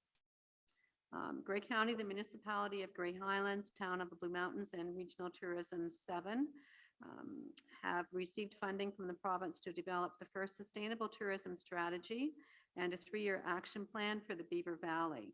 This strategy seeks to find alignment amongst stakeholders, balancing nature conservation with sustainable development for communities. Work is expected to be completed by the end of this year. And I was grateful that Councillor Matrosovs from town of the Blue Mountains brought forward the subject of Meaford being in close proximity to this group of communities that have been mentioned, that perhaps we should be part of this study. And I certainly reinforced that in my comments, and I'm hopeful that we will at least be consulted during this process. Bill 23, the More Homes Built Faster Act, was passed by the province in late November of 2022. One of the key changes in Bill 23, which came into effect on January 1, 2023, was to limit conservation authorities' role in planning and development review processes. Conservation authorities are no longer able to provide natural heritage review comments. Council discussed the gap left by this change and directed staff to move forward with hiring an additional staff member to take on this responsibility. In addition, Grey County will collaborate with all lower tier municipalities who are interested in accessing this service. And that was it for me, Your Worship. Thank you. More downloading from the provincial government. Oh, indeed. Any other boards, library board or any, oh, sorry. So Thanks, Councillor Your Worship. Greenfield? I do have a brief report from the library board meeting, but if I may, I just want to ask the deputy mayor concerning the ambulances. Are we still restricted to just one supplier of ambulances? A few years ago, I think there was only one company that. Yes, there is, and I'm trying to remember the name of it. It's Demir's and something that starts with a C because they, as two companies, they amalgamated. And within that company, they still make Demir ambulances and the other one that starts with a C that I can't recall. And so there is kind of the option to request one or the other, but there is only one company as such that will, answers the tender for pricing. And pricing has, I didn't put that in my notes, but the pricing has increased significantly, like 40%. And the 20-month wait time was really of concern. So yes, in answer to your question, yes, basically there is only one company. Thank you for that. From the. Yeah, do you want to just use your microphone there a little bit more though, Harley? Okay, from the library board, Your Worship. We did have a meeting last on the 15th of February. We welcomed two new board members, Mr. Pigsack and Ms. Raith. We did have a board orientation training presentation and a governance code of conduct training presentation. We did pass the operating and capital budget for 2023. There is an increase, but I think it was well reviewed, and there seem to be explanations for all the increases. The Owensound North Grey Union Library Board proposal was up about $6,000, which is a little more than what we were hoping for, but anyway, it's overall the budgets seem to be within reason. Just a lot of other monthly reports. The library is alive, well, healthy, and it seems to me we did endorse our CEO to stay with us, and I think Rob mentioned he may not be able to make it to the March meeting, but we're going to carry on, and we'll welcome him back in April. Thanks. Councillor Yorick. Thank you, Mr. Mayor. Through you, yes, Councillor Bell and myself, we attended the Grace Albert Conservation Authority AGM as well as the February board meetings last Wednesday, February 22nd. At the AGM, Georgian Bluffs Mayor Sue Carlton was elected as chair and Owensound Deputy Mayor Scott Craig as vice chair. So they will be leading us this year. Between the AGM and the actual meeting, we had a very interesting, I thought, tour. So Harley, I'm sure you would appreciate as you've had many years, but I certainly learned much more about all the departments, what they do, and it was a very entertaining and enlightening tour. The 2023 GSCA budget was set, and as previously reported, Meaford's 2023 levy contribution is $222,546.19, which is an increase of $10,580.73 or 4.99%. Fee schedules were approved as presented. The strategic plan was adopted, and committees were set. Councillor Bell will be sitting on the Agricultural Advisory Committee, and I will be sitting on the Indigenous and GSCA Relationships Committee. Finally, congratulations to Harley Greenfield, who can't seem to get away from the GSCA completely. because he was appointed to a 5-year term as the Gray Sable Source Protection Authority's municipal group or representative on the Source Protection Committee. Way to go. Councillor Bartley? Thank you, Mayor Kentner. Deputy Mayor Keaveney and I attended the ITFD meeting. Most of the meeting was on budget. Unlike the Meaford Fire Department, ITFD are behind in the training that the government, provincial government has now downloaded that they must have. So it's an extra $61,000 into training for the 2023 year. Having said that, we reduced our money we're going to put into reserves for capital. We went through a 10-year capital budget and it looks like we can do that. It looks like a pretty good 10-year capital plan, and I don't think there's going to be an issue fulfilling that plan. Thank you. Need a motion to move out of committee of the whole. Moved by Councillor Urick, seconded by Deputy Mayor Keaveney. Be it resolved, council move out of committee of the whole at looks like about 5:25 p.m. Councillor motions. Is there any notice of motion coming forward this evening? Not right now. No, okay. Got another bombshell? That can't be possibly another one. And we have already dealt with the motion for decision and adoption of minutes. The council meeting of February 8th and February 13th. I need a motion to accept them. Or Councilor Porter and Councilor Hartley, all in favor? That's carried. Is there anything in connection with the correspondence? Nothing? Okay. We need to approve a confirming bylaw. The proceedings of council at its regular and special meetings held in the month of February 2023 to be taken as read a first, second, and third time and finally passed. All in favor? And that is carried. Thank you. And at this time, before 5:30, we are